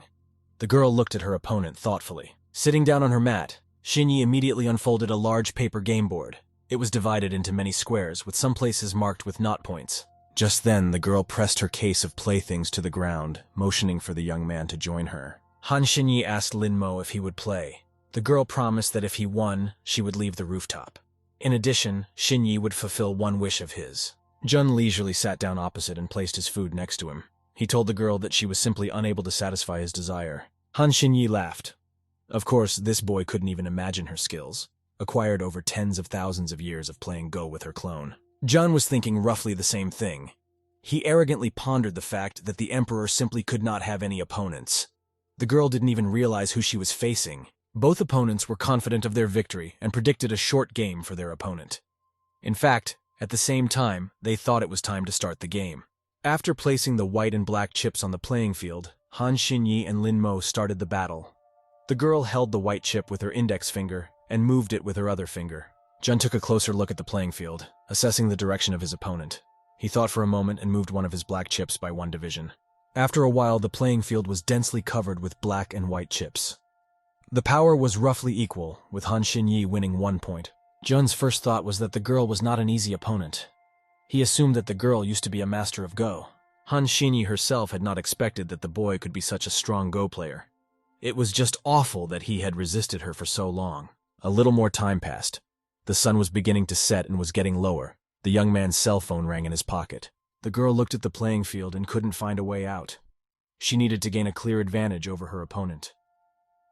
Xinyi thought about it and began to chew her nails nervously. After examining her position, the girl concluded that she just needed to be a little more careful, or she might lose. She was angry that the young man was not inferior in strength. As it happened, the boy was also teasing her. He suggested the girl admit defeat since she couldn't handle it. Shinya snapped back that he could give up himself. The girl decided to go tricky and said that the class has been over for a long time. He was too proud to admit defeat and would sit for a long time, but it would soon get dark. The tune of the phone in the young man's pocket played again. He didn't even flinch and continued to do battle with the girl. There was too much at stake. Jun frowned his eyebrows and decided that there was no way the girl would be able to make him admit defeat. Even if it was a draw, he still had to win. It occurred to Han Xinyi that in this world, guys shouldn't go home late at night, or else they might get into big trouble. She immediately took out her phone and pointed the camera at the playing field, selecting the desired shooting mode. The young man looked at the girl in surprise. Han Xinyi explained that she wanted to take a picture of the location of their chips so that they could continue the game tomorrow. Jun agreed. He needed to rest as well. The girl started to get up from her green mat and told the young man that he could leave the roof now. They were done for the day. Suddenly, Han Xinyi realized that she couldn't stand on her feet. She had been sitting in the same position all day, and her legs were very stiff. The girl's helplessness almost made her cry. It was not enough to fall here in front of that arrogant boy, and he would mock her again. At that very moment, her knees failed. Her legs gave out, and she began to fall right on top of the surprised young man. Han Xinyi jabbed her breasts right into the young man's nose. Lin Mo's eyes widened in amazement. It was too tempting. The touch was pleasant, but it didn't last long. Jun didn't even know what to compare it to. It occurred to the young man that it was most like a juicy, lush cake. Zhao Yutang tried unsuccessfully to call the young man. She sat on the mat and drank tea, patiently listening to the operator who asked her to stay on the line. Han Xinyi instantly jumped away from the young man. The numbness in her legs went away from her anger, and she embarrassedly covered her chest with her hands. Lin Mo held his head. He was also uncomfortable. As it turned out, the young man had misunderstood her. Jun put his thumb and middle finger together, about to slap Xinyi. The girl realized this and frowned. At the same moment, Lin Mo straightened his fingers and flicked Han Xinyi's forehead hard. The girl was ready to cry with pain and resentment. Jun turned around to leave and demanded to never attack him again. He said that he could sue Xinyi anyway. The girl was enraged. This was crossing all boundaries. She rubbed the bruised spot and thought with annoyance that this was the second time she had lost her seat. Han Xinyi promised herself that she would take revenge as soon as her strength was fully restored. Evening had come. The girl was still sitting on the rooftop, pondering game tactics that would help her gain a quick advantage and humiliate the mortal boy. When Jun walked out of the school building, his phone rang once again. The young man already knew who was calling him.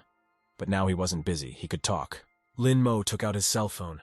Of course it was her, Zhao Yutang. She was the only one who could pester him with endless calls. The young man guessed that he could hear the caller as it was, so he took his hand away from his ear.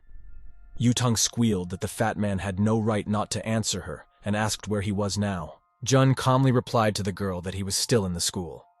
Zhao Yutang commanded him to immediately go to the school gate. A short beep sounded, and the girl hung up the phone. Jun thought about the fact that Yutang plays video games and her improvement level is very high. He should go with the girl today and learn more about her secrets. An angry Zhao Yutang was already standing at the school gate, leaning on her bike. The girl shouted that Lin Mo was too slow. She was tired of waiting. Yu Tang recalled that Lin Mo wasn't in the last class. The girl wondered why he had been at school until then. Jun found nothing better than to say that he had suddenly fallen asleep.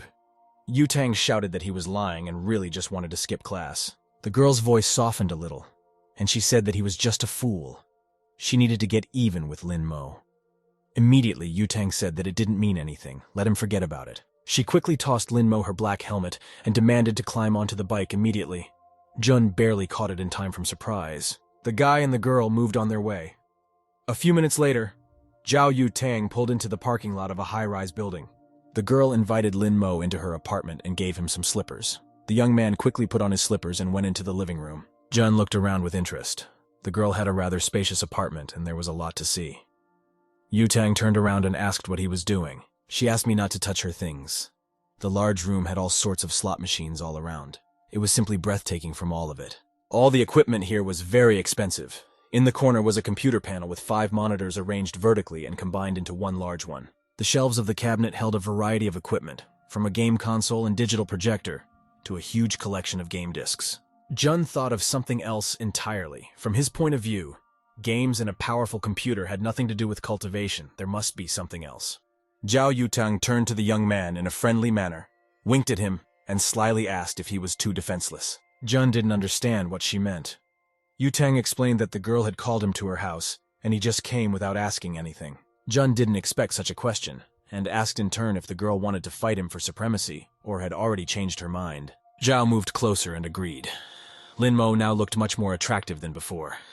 The girl promised that she wouldn't charge him if he lost. She stretched out her hand and touched his chin gently, letting him know that she had some feelings for him. At the same second, the girl's eyes bulged. Her face looked very surprised at this moment. Yutang didn't realize what had happened. As it turned out, Jun couldn't allow his body to be encroached upon, and so he instantly landed a strong kick to Zhao Yutang's body. As in the case of Han Xinyi, the young man thought he was absolutely right, and warned the girl menacingly not to dare touch him from now on. Laying the girl down on the couch, Jun thought commendably he had incredible strength, was able to knock out even a cultivator with a single blow. Soon, Yutang woke up and indignantly squealed that she was just joking, and the young man had actually hit her.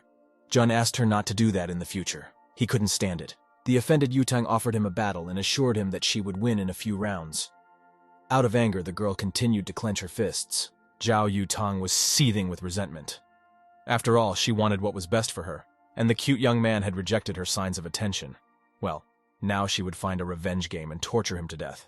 It wasn't long before the character Flying Feather was lying on the ground with a sword in his stomach. Little Momo had gotten his first point in the game session. Subsequent attempts did nothing for Zhao Yutang. The next 2 times, her game character died the same way and in the same place. Little Momo had a 3-point lead. After a while, 44 more revived Flying Feathers found their final resting place at the same spot. Little Momo was just yawning with boredom. Zhao Yutang stated that it was simply unbelievable. She had lost 47 times while never once defeating a young man. Jun pulled out a carved silhouette from his pocket and declared that he had had enough. It was time to go back home. The young man stuck the silhouette on the bottom of the computer panel. He hoped that it would help him find out all of Zhao Yutang's secrets. The girl jumped up from her seat and offered to play again. She said that she had figured out his tactics. Jun refused, saying that it was too late. Zhao Yutang offered him a ride home. Lin Mo started to resist and said he would call a cab for himself.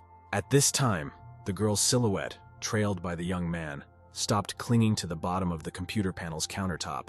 He immediately took off his seat and ran across the room after his master, as if he didn't want to stay here. It was late evening. The windows in He Yanghui's big 5-story house began to light up one by one. The girl herself sat pensively in a lilac dress at the table and kept thinking that Lin Mo had missed a lesson at school in the afternoon. He Yanghui couldn't figure out where he had gotten to. Suddenly, the phone on the table rang. The girl grabbed it, hoping in her heart that it was Lin Mo, and he wanted to meet her. Unfortunately, it turned out to be only Sun Yunshu. She suggested the girl look at the group chat room. There was an interesting post posted there. Some classmates managed to capture Lin Mo and Yu Tang outside her house. The caption of the photos said that they were returning home. Yang Hui just freaked out. The girl slammed her fist into the wall with anger. She can't let that weasel Zhao Yutang bypass herself and take away the young man. Yang Hui almost roared with resentment. She swore to the invisible Zhao that she would definitely kill her if the girl didn't give up on Lin Mo. Yang Hui became furious and began to turn the room upside down. She scattered the discs on the mobile table nearby. Yang Hui still couldn't get over the thought that Zhao Yutang dared to take her Linmo to her home. She was so angry that she wished her rival would crash in an accident. Suddenly, a quiet voice sounded in the room. He told the girl that throwing words into the wind was completely pointless. Yang Hui opened her eyes wide in surprise. A purple crystal with an aura of the same color appeared in front of the girl. The voice asked Yang Hui if she really wanted to take revenge on her rival. The girl could not see the crystal above her head, and so she wondered fearfully who was in her room. She called for the ghost to appear immediately. The glow from the aura intensified. An indistinct outline was right above her head. Yang Hui saw nothing, but she heard a voice. He told her that his essence was of no importance. The voice assured the girl that he could grant her unearthly powers with which she could achieve anything she wished. A violet ghost appeared before her eyes. A vague guess appeared in Yang Hui's mind. She unhesitatingly assumed that the voice was granting wishes, like a fairy godmother from a famous fairy tale. The ghost was beginning to lose patience. His sinister smile faded. He realized that this shallow little man was incapable of realizing the magnitude of his plan. The purple sword began to tell its story. The strongest magic sword in the world is called Ju Yu. It was broken into small fragments after a fierce battle with the Emperor. Ju Yu wanted to regain his former strength, and in exchange for this favor he offered Yan Hui to make her immortal and elevate her above this world. The girl didn't have to beg long. If the ghost wasn't lying, this was an opportunity to take revenge on everyone. She immediately swore to Ju Yu to do whatever she had to do. Sword Fragment was very pleased that the girl had agreed to his proposal so quickly. He seemed to have come to the right place. Yang Hui's entire room was illuminated with a violet glow. It became extremely bright, and a powerful beam of light hit the girl's forehead. The crystal ended up at Yan Hui's forehead in the middle of his forehead, brightly illuminating his face. She spoke the necessary words, conjuring the god's heart to merge with her own body. At the same second, Yang Hui sank exhaustedly to the floor, and admitted that she felt as if she had lost all her strength. Ju Yu asked what kind of strength she would like to have. Yan Hui blurted out that she would like to learn how to master hypnosis, and asked Ju if he would teach the skill. The ghost laughed and said that it wasn't a bad idea. The girl immediately imagined a hypnotized Linmo in her arms. Hypnosis would definitely help her if the young man rejected her in everyday life. Ju Yu was looking at this obsessed maiden with pleasure. Yang Hui, who was blushing and overcome with emotion, was already completely at his mercy without realizing it. At the same time, the yellow cab that Jun had ordered arrived at the destination. Jun made himself comfortable in the back seat and gave the address. He wanted to believe that his efforts were not wasted. Jun summoned his strength and said that he wanted to see all the skeletons in Zhao Yutang's closets. The young man threw out the thumb and middle finger of his right hand, setting it in sync with the silhouette of Zhao Yutang that he had left in her room. The small gray figure responded obediently. It was ready to fulfill any of its master's wishes and immediately produced a picture. Zhao Yutang was still sitting at her computer and muttering to herself. She couldn't get it out of her head that Linmo had beaten her 40 times in a row. The small silhouette was surprised that the girl was still playing. It wasn't necessary at all, as she could recover even before the last stage of qi refining. Yutang reproached herself aloud that she had just embarrassed herself. She was setting herself up to learn how to play better so that she wouldn't lose to that jerk. The gray spy resented being called a jerk. He decided that he would definitely not let Yutang win now, even without a physical body. Zhao Yutang excitedly shrieked and clapped her hands. The girl had completely forgotten that she still had a lot of things to do today. Getting up from the computer, she stretched and walked to her room, muttering on the way that she had a lot to do every day. The gray spy hid behind the slot machine and watched from there. Once in the room, the girl began to undress and took off her white school shirt, leaving her in a tank top and blue pleated skirt. Zhao Yutang slammed the door and pulled the curtains to prevent anyone from peeking, and put on a dark shirt more suitable for such an occasion. This time, she was dressed in a gray business lady outfit, which consisted of a gray jacket and skirt. On top of the black shirt, she tied a big red tie to her waist. Zhao Yutang critically examined her outfit in the mirror and couldn't find anything to fault. Smiling, she told herself that it was a great choice. The preparations did not end there. The girl walked over to the ivory corner cabinet and opened its large doors. There was an arsenal of firearms and ammunition. In addition, there were 2 swords and a dagger on the rack, as well as many grenades. The gray spy got closer to the armoire. His attention was drawn to a disc of yin and yang trigrams made of solid gold. Underneath the weapon was a warehouse of medicines. The gray spy contemptuously thought that these talismans were far from the best quality, but still rare. Staring at the vials and pills, the spy almost missed the girl who was about to leave, and rushed after her. The gray spy had to rush very fast. Zhao almost closed the door behind him. After accelerating, the spy pushed off the ground and flew upward. At the last moment, he managed to fly into the opening of the closing door and grab Zhao Yutang's skirt from behind with all his might. The gray spy was sure that the girl was keeping many secrets. Following her, he was sure to find out something. Soon, Zhao Yutang arrived at a large 4-story building. The sign on it said that it was a marriage palace. The girl took off her motorcycle helmet. The smell of Lin Mo's shampoo still lingered, and Yutang wondered with interest what kind of shampoo could smell so good. When she caught herself at that thought, the girl instantly boiled over. She was angry at herself for being nice to the boy, and for liking the smell. The palace was flooded with light, but there was almost no one in the foyer, only lonely people hanging around waiting for the ceremony to end. The girl strode resolutely toward the doors. Zhao Yutang slowly opened the right door leaf and peeked inside, peering into the hall. That's right. This was exactly the person she needed. The toastmaster with glasses smiled and exclaimed into the microphone that she was offering to raise her glasses and bless the new couple on this beautiful day. The toastmaster pointed to the young couple who stood in the center of the carpet. The girl solemnly proclaimed that the speech was given to the bride. The bride, wearing a black dress and gold crown, thanked all the friends and family who were able to attend her wedding to Changshu Shu despite her busy schedule. She added that she would like to thank her parents first of all. Zhao Yutang found a vacant chair nearby and sat on it, watching with interest. She was determined not to upset anyone before the time, and to do so, she had to wait until after the wedding ceremony. After a while, the toastmaster declared the wedding ceremony of Zhou Lingyu and Changshu Shu officially completed. There was a round of applause and everyone began to sit down at the table. The guests were making a merry noise. The toastmaster exclaimed that the celebration was starting.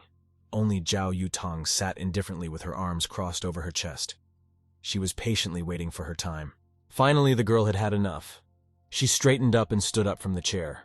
There was no sign of the gray spy on her skirt. The newlyweds were standing in the street. The bride asked if her hubby was tired.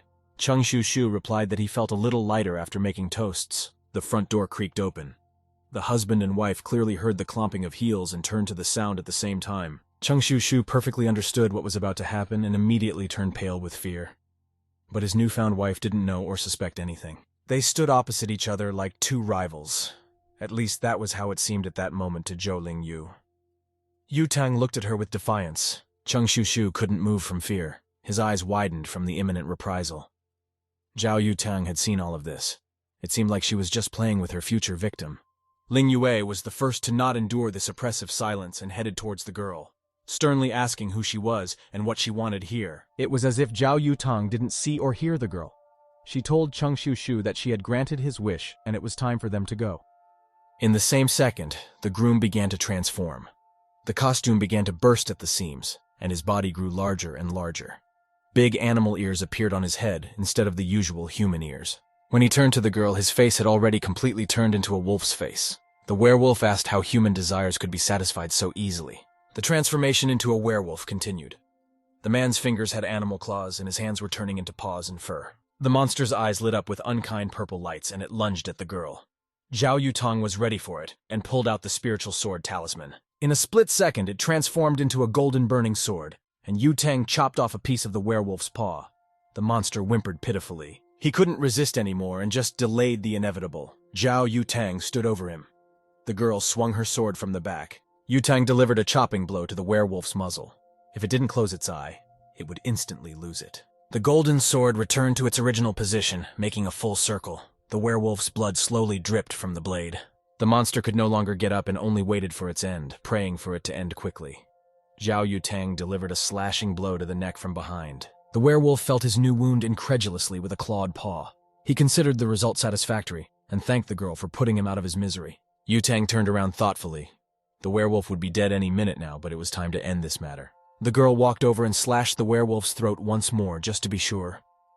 The monster was still standing, but the wound was pouring out of his throat like a fountain. It was as if Zhou Yuling had only now realized what had happened. With tears in her eyes, she rushed towards what had recently been her husband, and screamed that this couldn't be happening. With fading eyes, the werewolf looked at his wife and mentally apologized to her.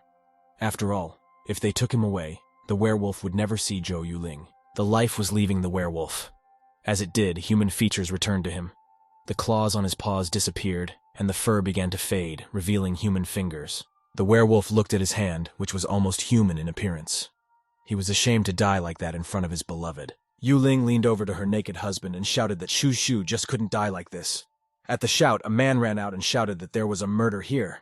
Zhou Yuling was choking back tears. She couldn't believe that one could just come to a wedding and kill a man like that. The man shouted for an ambulance and the police to be called. Zhao Yutong turned around and left. Her mission had been accomplished. Zhou Yuling shouted angrily without turning around that she would definitely find and kill the girl. Yutong replied that Yuling just doesn't know her husband. In fact, he absorbs women's energy, and so he seems like a good husband. Zhao Yutong added that Yuling might hate her. It was actually Yutong's fault, but soon the girl would forget everything and remember nothing. She held something between her fingers. Reaching her hand up with a small rectangular piece of paper, Yutong created a magical blue circle and commanded the girl to forget everything she had seen today. Zhou Yuling immediately felt that something was happening to her. The girl's consciousness blurred. Her eyes couldn't resist hypnosis for long. Losing control of her body, Yuling collapsed face down on the ground. Everything would be fine now. Tomorrow, she would wake up and wouldn't be able to remember anything. Zhao Yutong stepped back a little and dialed the caller. The conversation was not long. The girl informed that the work was done. "We need to come over and clean up a bit." Zhao Yutong left the place. Her heels clattered resoundingly on the hall. The gray spy decided to finally unhook himself from the girl's skirt. He had seen enough already. The spy jogged toward the bodies of the recent husband and wife. It was necessary to thoroughly investigate the connection between the girl and the werewolf. The spy ran up to the werewolf. He came to the conclusion that Cheng Shushu could be of use to him.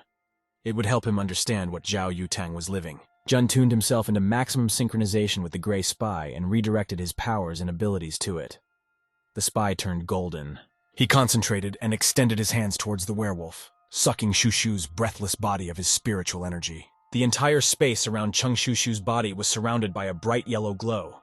Lin Mo's spy began to extract the monster's spiritual power from the young man's body. The entire energy essence of the werewolf's endless stream of light poured directly towards Agent Lin Mo, who greedily absorbed it into himself. When the process of transmitting information was complete, the spy turned into a doll with plaid clothes and gray hair down to the floor.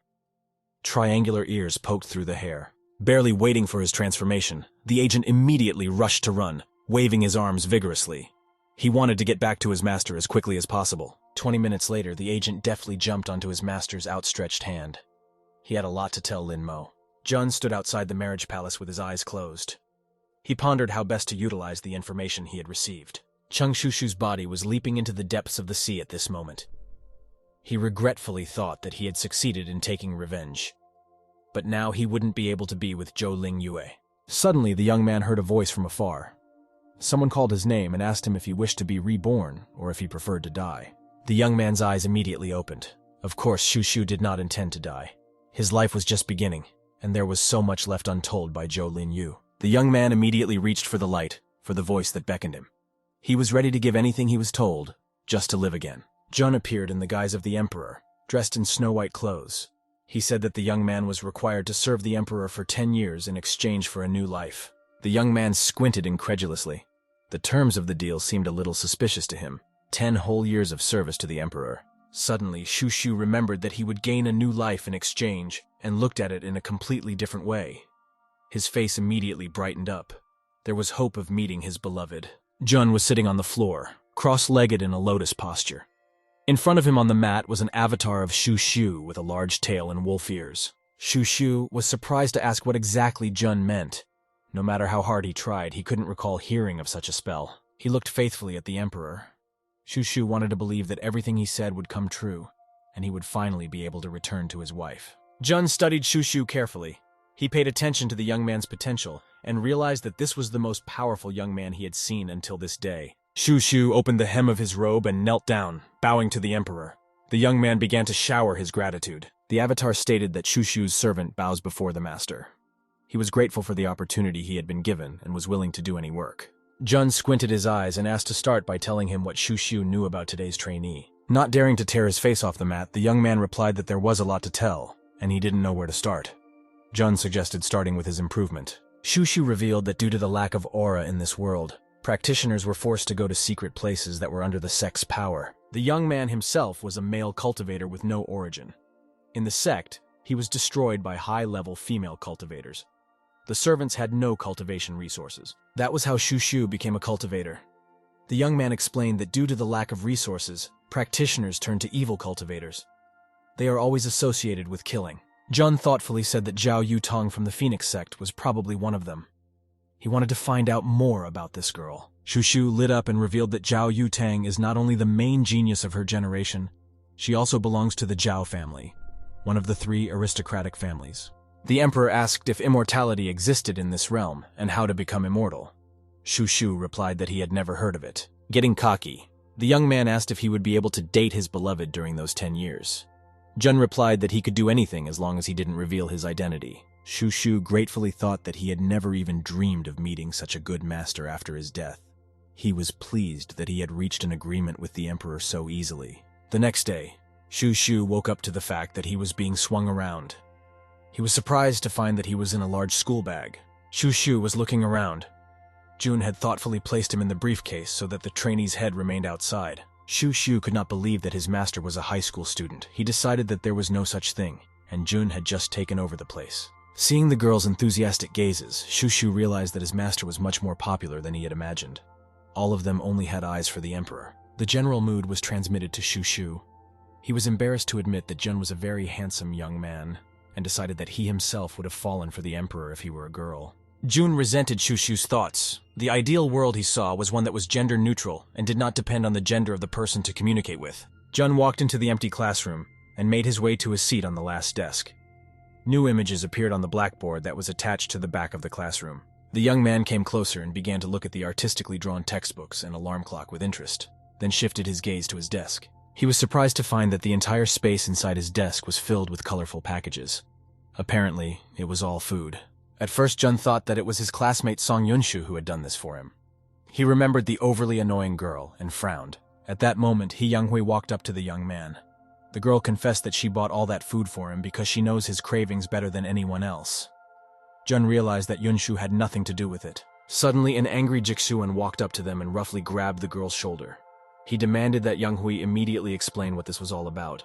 Younghui assured Jixuan that Linmo was her fiancé, so it was perfectly normal to buy food for him. Jixuan was very surprised by the sudden change in the relationship. The young man was furious.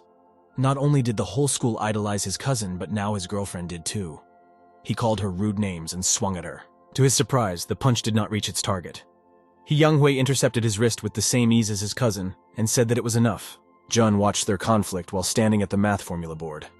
He calculated that the probability of Jixuan's punch hitting was 0%.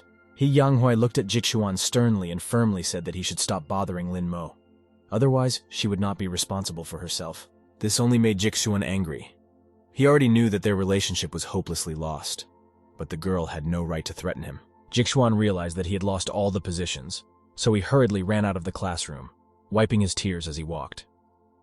Today he had lost virtually everything. He Younghui leisurely walked over to Lin Mo and informed him that he should only tell her, and she would deal with anyone who harassed him in the future. A classmate asked his deskmate how come Lin Mo and He Yanhui are dating. He said that the change happened as soon as Lin Mo became prettier. The girl explained that Lin Mo actually has a good relationship with Zhao Yutong. That's why He Younghui is so clingy to him. The first half of the day passed quickly. The bell sounded for the big break. The pupils began to gather in the school canteen. The girl with blue hair asked Yutang if she had seen the group chat. According to her, everyone is just posting about He Younghui taking people away from Zhao Yutang. Yutang said with sadness in her eyes that she didn't like this fat man at all. He can do what he wants to do. The girl replied that Lin Mo had long since stopped being a fat man. Suddenly, Zhao Yutang noticed a girl who was walking towards their table with a leisurely proud gait, as if she was in charge here. This was Zhao Yutang's rival, He Younghui. But something had changed. She didn't look hunted now. Younghui didn't even pay attention to them and only smirked. Jun was standing in line at the checkout counter and suddenly heard his name. He recognized He Yanhui's voice and became wary. He didn't want to communicate with her. Younghui smiled happily at him and waved her hand. She offered him to have lunch together. Yutang watched the girl, barely restraining herself. The blue-haired girl began to swivel her head, looking at Yutang and Younghui back and forth. She was anticipating the battle and told Yutang that He Yanhui really hated her. Zhao Yutang couldn't stand it. She shouted for Lin Mo not to dare to even come close to He Younghui. Yutang promised to slap the young man if he wasn't more careful. Jun realized that it wasn't safe for him to be in the dining hall as long as the two rivals were around. He turned purple and shouted that they were both just idiots. Taking a bag of takeout food for himself, Jun headed towards the exit. He Younghui immediately headed after him. looking back at the angry Zhao Yutang. Jun regretfully thought that along with perfection, he had received such a curse. The young man concluded that he still lacked practice. Shu ventured out of the young man's pocket. He shared his observation that the master was the only person Zhao Yutang was jealous of. Zhao Yutang herself was sitting purple with anger. This Lin Mo dared to scold her in front of everyone. The girlfriend remarked that the young man would never get married if she were to slap him in public. At the same time, Yu Tang was more interested in He Young Hui. One would have to be too confident a girl to dare to cross Zhao Yutang's path. Being absolutely sure that no one was following him, Jun climbed up and went to the roof of the building. Han Xinyi was already here. As it turned out, she had already managed to reconstruct all the moves of their Go game yesterday. Shinya took a bite out of her sandwich and offered to continue their game. Jun saw that the girl represented anger. He decided that the girl held a grudge against him for everything, and therefore was extremely hostile towards him. Nevertheless, the young man himself wanted to end this argument once and for all. He took his seat, made himself comfortable, and made his move. Han Xinyi turned pale. The opponent had made an overly complicated move, and the girl hadn't counted on this at all. She stared angrily at the playing field. Moreover, Han Xinyi was also plotting a counterattack, and the young man's actions confused her a bit. She resolutely moved her stone.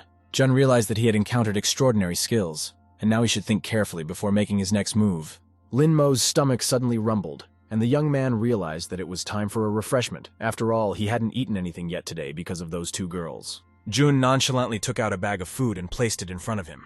Han Xinyi looked at him in surprise. She had expected to finish the game quickly. The young man unwrapped the white bag of food. The seafood was on top, so he put it to the other side and pulled out a salad. Then, he leisurely pulled out his chopsticks and examined them carefully, making sure they hadn't gotten dirty anywhere along the way. Han Xinyi angrily suggested that he was so bored playing Go with her. Jun smirked and informed her that it was simply time for some refreshment. The girl remained silent. Jun looked at her figure and thought that sooner or later he would get healthy again if he ate so much. Han Xinyi remembered that she had wanted to ask the young man something for a long time, so she asked him if he had met a fat schoolboy on the rooftop. Jun lowered his head down so as not to meet the girl's gaze.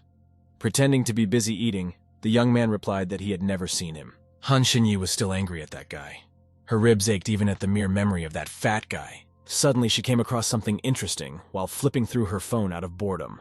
The girl's eyes went wide with surprise. Without a doubt, it was him. A photo of her rival in the game had appeared in the school's group chat, and Han Xinyi scrolled through the feed with genuine interest. In the conversation, one of the students asked what this handsome man looked like before. They just sent her a picture in the chat room, and it was that fat guy.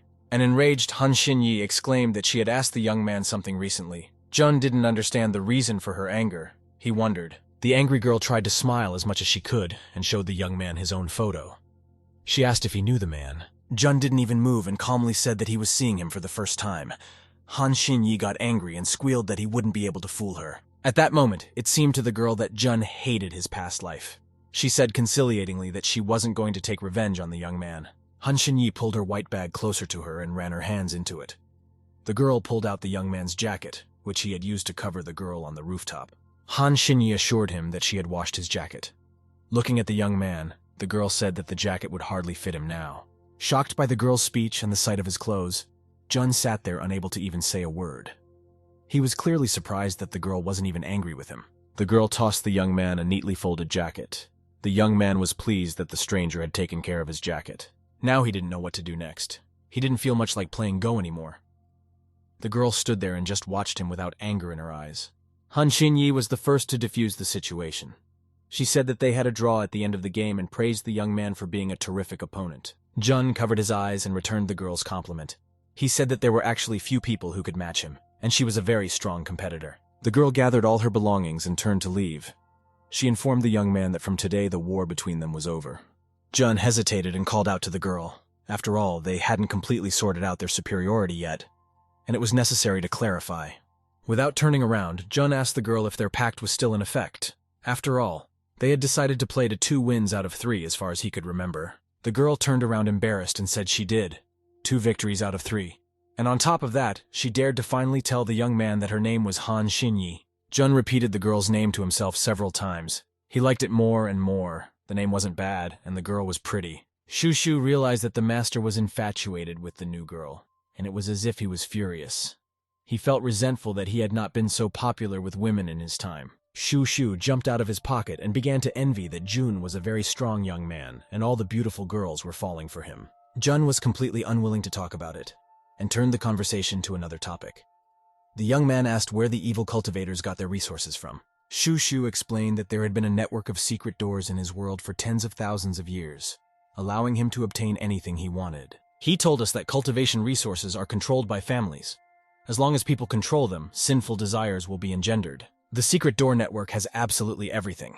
And not only evil cultivators, but others can buy resources until the money runs out. Jun continued to ask his trainee how he usually earned money for himself. He felt that he had come to the right path. Shu revealed that he usually dealt with contract killings. He happily added, blushing, that the fastest way was to find an older woman. He told me passionately that the Lord didn't need to sell his body at all. The Emperor just needs to casually mention that he is short of money, and he will get it right away. Shu didn't have time to finish his sentence. Jun frowned and grabbed his trainee, slowly clenching it in his fist. Shu cried out in pain and admitted that he was wrong. Jun slipped it into his pocket. He needed to get home quickly and see if he had any materials to make talismans. The sun was already beginning to set over the horizon. The upper windows of the school darkened in an instant. The sun's rays had already fallen below and did not reflect off the school windows.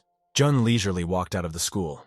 To his surprise, Zhao Yutang was already waiting for him near the school gate, steadying herself on her bike.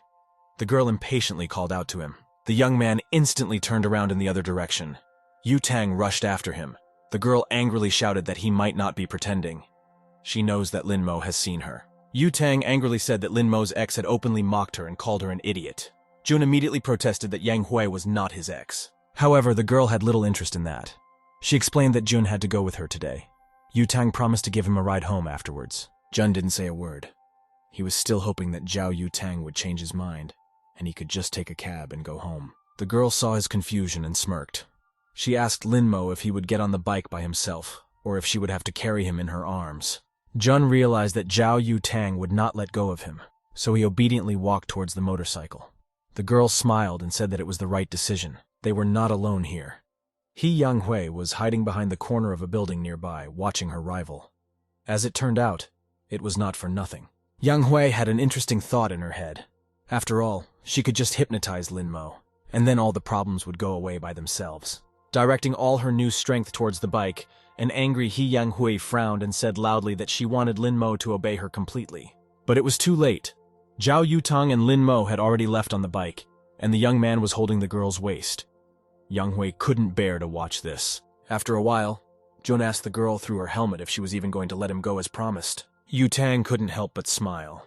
She laughed at the young man's naivety that he still believed in the words of women. Suddenly, Yutang felt the young man hugging her chest and blushed thickly. Jun said that she better not even think about it. The girl immediately stopped her bike right in the middle of the road, kicking up a column of dust. Immediately, there was a smell of burnt rubber. Zhao Yutang didn't care about her tires. The indignant girl turned to Lin Mo and said that she wasn't going to chase him. Jun took off his helmet and replied that he actually was. Yutang shouted that it wasn't like that at all. Jun said that in that case, she should just remember that they were just classmates. There was no need to look for a meeting with him. Yutang shouted after the young man that many men wanted to be with her. If it wasn't for the games, she wouldn't have spoken to Lin Mo at all. Shu looked out of his pocket. He figured that his master must be very powerful. The Emperor behaves really powerful towards everyone. The enraged girl walked away, cursing Lin Mo in his temper. Another paper spy in the form of a little man was clinging on her back, and Shu noticed it. Soon, Jun reached home. It was already late in the evening. He had already wasted too much time on Zhao Yutang. Lin Mo went into his room and closed the door tightly. Jun remembered that Shu had told him about the secret door network, which could be used to obtain absolutely everything. The young man walked over to the computer desk and called out to Chung Shu. It seemed like the latter was only waiting for this. He instantly jumped out of his pocket onto the desk.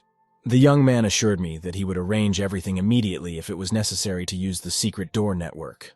He started typing lightning-fast combinations of keys on the keyboard. Not even a moment later, Shu pressed the last key and turned to the Emperor. He invited him to see the new features for himself. Jun pulled his chair up to the table and began to study the page that opened with interest. The secret door network did indeed offer a wide range of possibilities. The first illustration offered the services of the best long-legged beauty who was 82 years old. The second product had an image of a miracle drug attached to it. The seller guaranteed its quality and assured that it was a unique secret system. Jun turned to Shushu and clarified if this was definitely the magic site he was talking about. The young man said that Master just needed to go to the treasure page. The next page was densely dotted with amulets. The young man was surprised to realize that the lowest level weapons in the magical world were positioned here as first class. Jun looked at the prices and was surprised to tell his servant that the cheapest stone in ginseng cost 1 million. Shushu smiled and reminded him that he could always find rich families and go tricky if he was short of money. Jun turned purple and angrily said that he didn't care about money. Shushu hastily said that he was wrong. Of course, the master has great strength and will find another way. Jun demanded to give him all the money he had. Shushu indignantly said that he had no more than 30,000 left, and all of it was needed for Zhou Ling Yu. Jun irritably said that he could manage without him, and immediately went back to the secret door network. There was something to see. Seeing that the Emperor had stopped at the page with the various constituent magical elements, Shushu assumed that Master wanted to make the talisman himself. The young man warned that the price of the talisman is high, and it is difficult to make. The young man warned that the price of the talisman was high and difficult to make. Jun assured his trainee that he didn't have to worry about it. He would be fine with a low-quality talisman. He turned his back to Shushu. The latter was surprised to think that more materials were actually needed to make the talisman. The next morning, Jun came to meet a courier from the delivery service. So that no one would recognize him, the guy pulled on a hood, goggles, and a dust mask. After a while, a small gray van came toward him. After a few meters, the passenger rolled down his window and asked the young man if he was waiting for a delivery. The courier came out of the van with a large cube-shaped package. He thanked me for the purchase and asked me to give him the maximum 5-star rating on the service website. This was all new to the young man. He was amazed to tell his trainee that the process itself was simple. Shushu poked his head out of his pocket and reported that his observation was correct. The network of secret doors had spread everywhere in this world just like the aristocrats. After a while, everything was ready for the creation of the talisman. On the table in front of the Emperor were 2 rectangular sheets of yellow color. He took the brush in his hand and channeled spiritual power into it. The brush lit up with a yellow glow. Shushu assumed that the master had started painting. He thought about it and remembered that he had seen masters of magical talismans working with paper and ink many times before. The chance of success is no more than 30%. Jun didn't pay attention to his thoughts and memories. The Emperor was passionately waving his brush and creating his masterpiece. He knew what he was doing. On the yellow sheet of paper, symbols that only the initiates could understand appeared one after another. All of them belonged to the Emperor's world. Shushu sat here on the table and patiently watched. He was very surprised when he saw the sheet of paper light up and the image of a golden dragon appeared above it. Shushu began to turn his head in all directions. He noticed that before he could blink, the master had already created a second talisman. He himself began to think that he could feel the aura of the dragon. Ju softly asked Shushu not to make any noise or distract him from his work. He explained that he had been doing this sort of thing for thousands of years, and there was nothing unusual about it. Unfortunately, the Emperor's own strength was only enough to create 2 talismans. Therefore, he had to think about buying magic stones. He decided to sell his homemade talisman for at least $500,000. The money from the 2 amulets would be enough to buy 1 stone. Jun put the talisman up for auction, and after a few minutes he was very surprised. He himself had not expected such a great success. Literally a minute after the lot was put up at the auction, a fight for it broke out. The buyer agreed to take the amulet for 560,000. Shushu explained to the startled young man that magical talismans were not only popular among cultivators, but also among ordinary people who believed in their magical power. Jun listened to the depths of his mind. His paper spy stirred. This meant that something interesting was happening in Zhao Yutang's location. Jun saw Zhao Yutang on the same website through the eyes of the paperman and was surprised. He realized that the girl was also using the secret door network. Yutang chewed chocolate as she walked. The case of that boy's disappearance was pinned on her. She indignantly said that she wouldn't have bothered if he wasn't related to the previous monster. The girl was scrolling through the website. She needed to buy something better for the upcoming hunt. Suddenly, she noticed a nice talisman. The talisman created by the Emperor was ready to be bought for almost 900,000. Yutang decided that this was a good thing. Now she would be able to prepare properly. Jun thought about the magic stone. It might turn out that Zhao Yutang would still be of use to him. It occurred to him that the case of the missing boy was related to the Demon Lord. The next day, Jun went to school. The first half of the day flew by, and it was time to visit the canteen and have some refreshment. After buying takeout food as usual, Jun started to go upstairs. But at one of the platforms, 3 students blocked his way, and Lin Mo asked what was going on. A kid with a punk haircut asked the fat guy to speak louder. The other guy exclaimed that Lin Mo shouldn't act like that. Jun had hoped that the guys would disappear on their own, and he wouldn't have to teach them a lesson. But those three had too high an opinion of their skills. Yang was watching from around the corner. She was the one who hypnotized those three to start a fight with Lin Mo. At the right moment, the girl would save him, and the young man would be grateful to her. Jun didn't give up hope of parting ways amicably and suggested that the trio of guys just get out of his way. Otherwise, he wouldn't vouch for himself.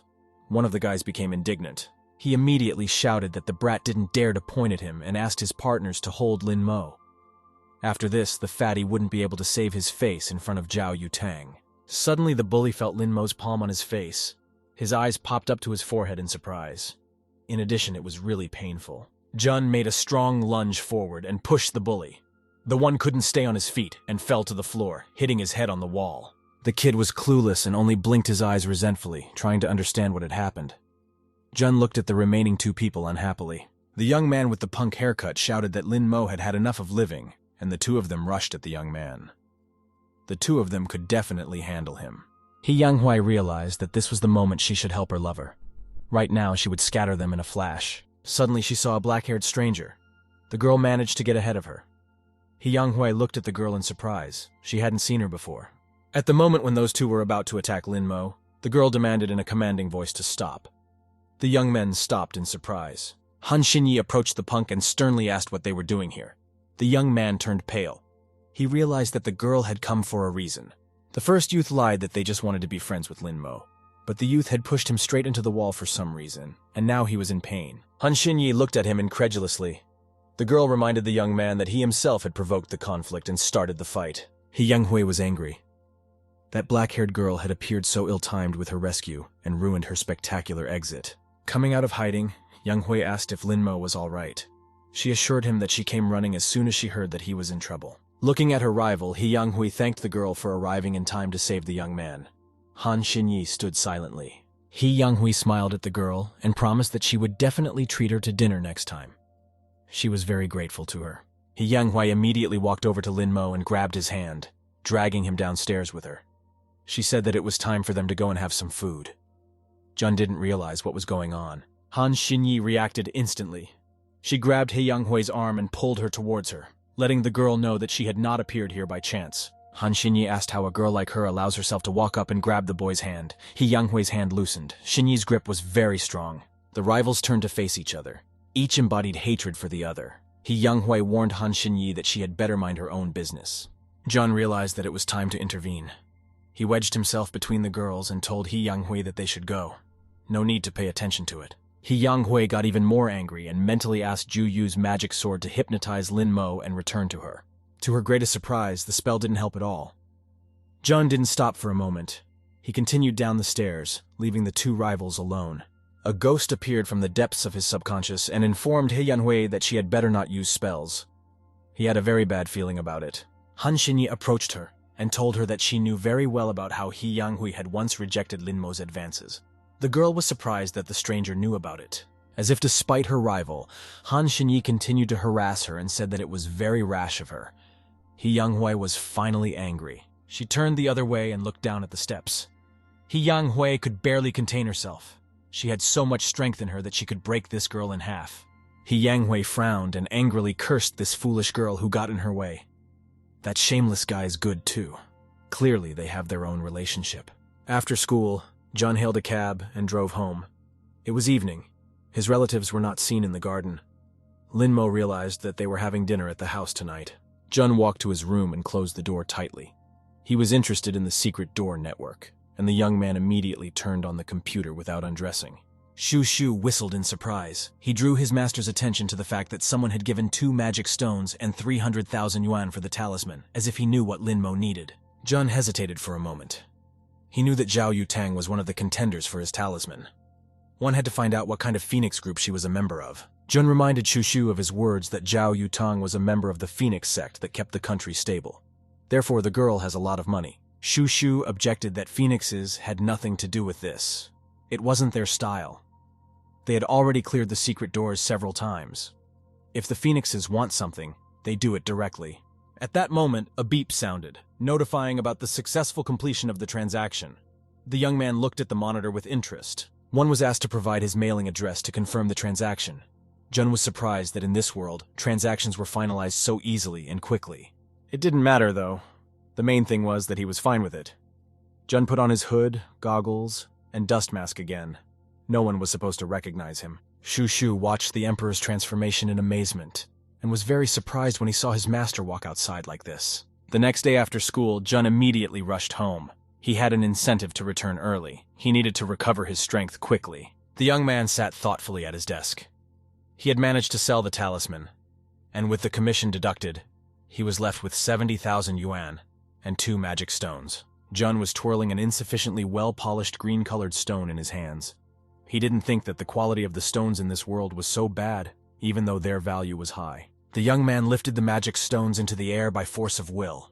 A faint turquoise-colored glow formed around him. Sighing, Jun thought that it was still better than nothing, and these stones would help him restore the Emperor's spiritual power to some extent. With all his strength, he threw his hand forward.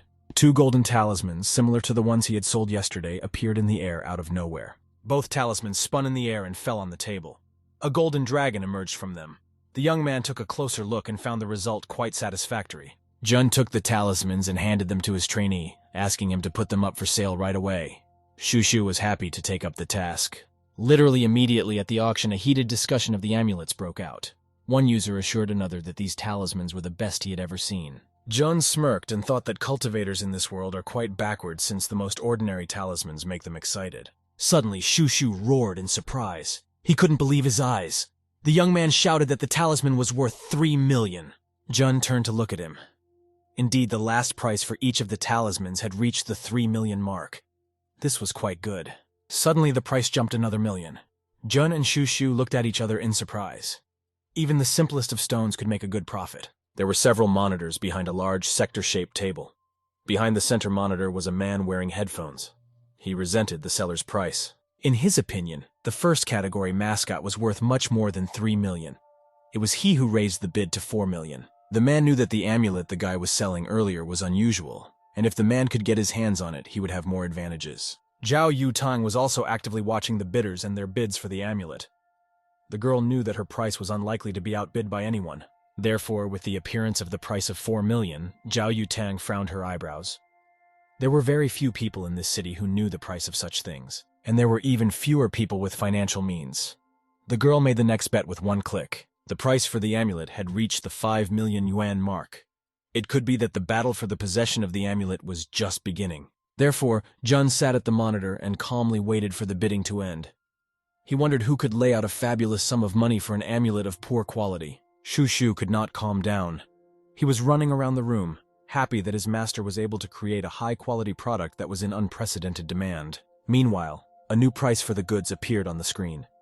An unknown buyer was willing to buy one of the amulets for 15 million yuan. The auction attendees were chatting in a general chat room, and 2 of them arranged to meet. They were both interested in the identity of the seller. Jun realized that he would have to carefully avoid contact. Otherwise, the entire cultivator world would begin to seek him out for their own purposes. The young man was satisfied. Now it was possible to relax a little. Jun stretched and decided to see how Zhao Yutang was doing. It was late evening. The bike was parked near the house where the girl lived, and Jun realized that she was still busy. With the help of the paperman, the young man found out that Zhao Yutang was still investigating the case of the missing boy. She was still sitting at the computer. In addition, there were 2 puffy folders of dossiers on the girl's desk. Yutang knew that all of these people were related to Yuanyang's body and had something to do with the demon in one way or another. The girl started following one of the suspects in real time. The girl with purple hair was fidgeting and taking selfies. Zhao Yutang didn't know that the girl had such a habit. The girl, meanwhile, after another photo, said to herself that this hairstyle was amazing. Yutang was furious. She angrily threw her drink cup on the table and shouted that her hair was not really her fault. She looked terrible as it was. Finished with capturing herself on camera, the girl calmed down and sat down at her computer looking for photo tips. Zhao Yutang calmly and patiently waited while the girl learned basic photography skills. It would do her good. After a while, the girl started to just annoy her. She was looking for ways to make the photo prettier and how to apply photo filters better. The requests came in faster and faster. Now the girl was interested in cosmetologist's tips and how to make eyes of a different color in a photo. She also wanted to know how to make a thin face. Zhao turned purple with each new request. That girl was interested in the effects of a thin waist, long legs, and skinny neck. Zhao Yutang was simply sickened by the whole thing. She decidedly didn't understand why she had to make herself look better in a photo than she did in real life. She was also worried about that fat guy. She decided she wouldn't do it in private now. She had to find a completely different approach to him. The next day, he had to go to school again. At lunchtime, Jun had a hasty snack and immediately rushed to the roof of the school so that he wouldn't have to fight with anyone. The young man sat on the rooftop and thought intently about yesterday's surveillance. He couldn't understand what Zhao Yutang meant. Han Xinyi saw that Jun was distracted from the game and was thinking about something of his own. The girl called out to him loudly. Jun raised his head and looked at her. Han Xinyi offered to reschedule the game for next time if he wasn't in the mood. With nothing to do, she stretched out her hand and held the black stone on her finger. The forces remained equal. Neither opponent had a clear advantage. Jun was indeed very much immersed in himself and couldn't play. The young man opened his eyes, looked at Han Xinyi and replied that he was fine. However, the girl could see that Jun was worried about something. The young man slowly got to his feet. Han Xinyi realized that he wasn't going to admit defeat. At the same time, she did not feel any danger. Jun walked slowly for a bit and stopped at the roof barrier, shoving his hands into his pockets. Han Xinyi turned around with interest. Jun climbed onto the edge of the roof. He needed to create a formation to absorb Yuan Yang's power. Such a formation would only manifest in places with heavy yin energy. The young man spread his arms. He said it would be very nice to have some tea in there. It might help him. Han Xinyi also stood up from her mat and asked him not to fall down this time. Jun smirked. He remembered well the time he went out to get some fresh air on the roof. The young man immediately turned around to face the girl, as if teasing her. Han Xinyi was standing at the exit to the rooftop. She looked at Lin Mo patiently. He Yanghui cautiously peeked out from behind the door. She wasn't going to give up so easily and give Lin Mo to this girl. Suddenly, she saw the young man standing on the very edge of the roof with a very sad face. Yang Hui immediately realized that there was only one reason. She immediately ran up to Lin Mo and angrily demanded that she stop and not do something stupid for her sake at least.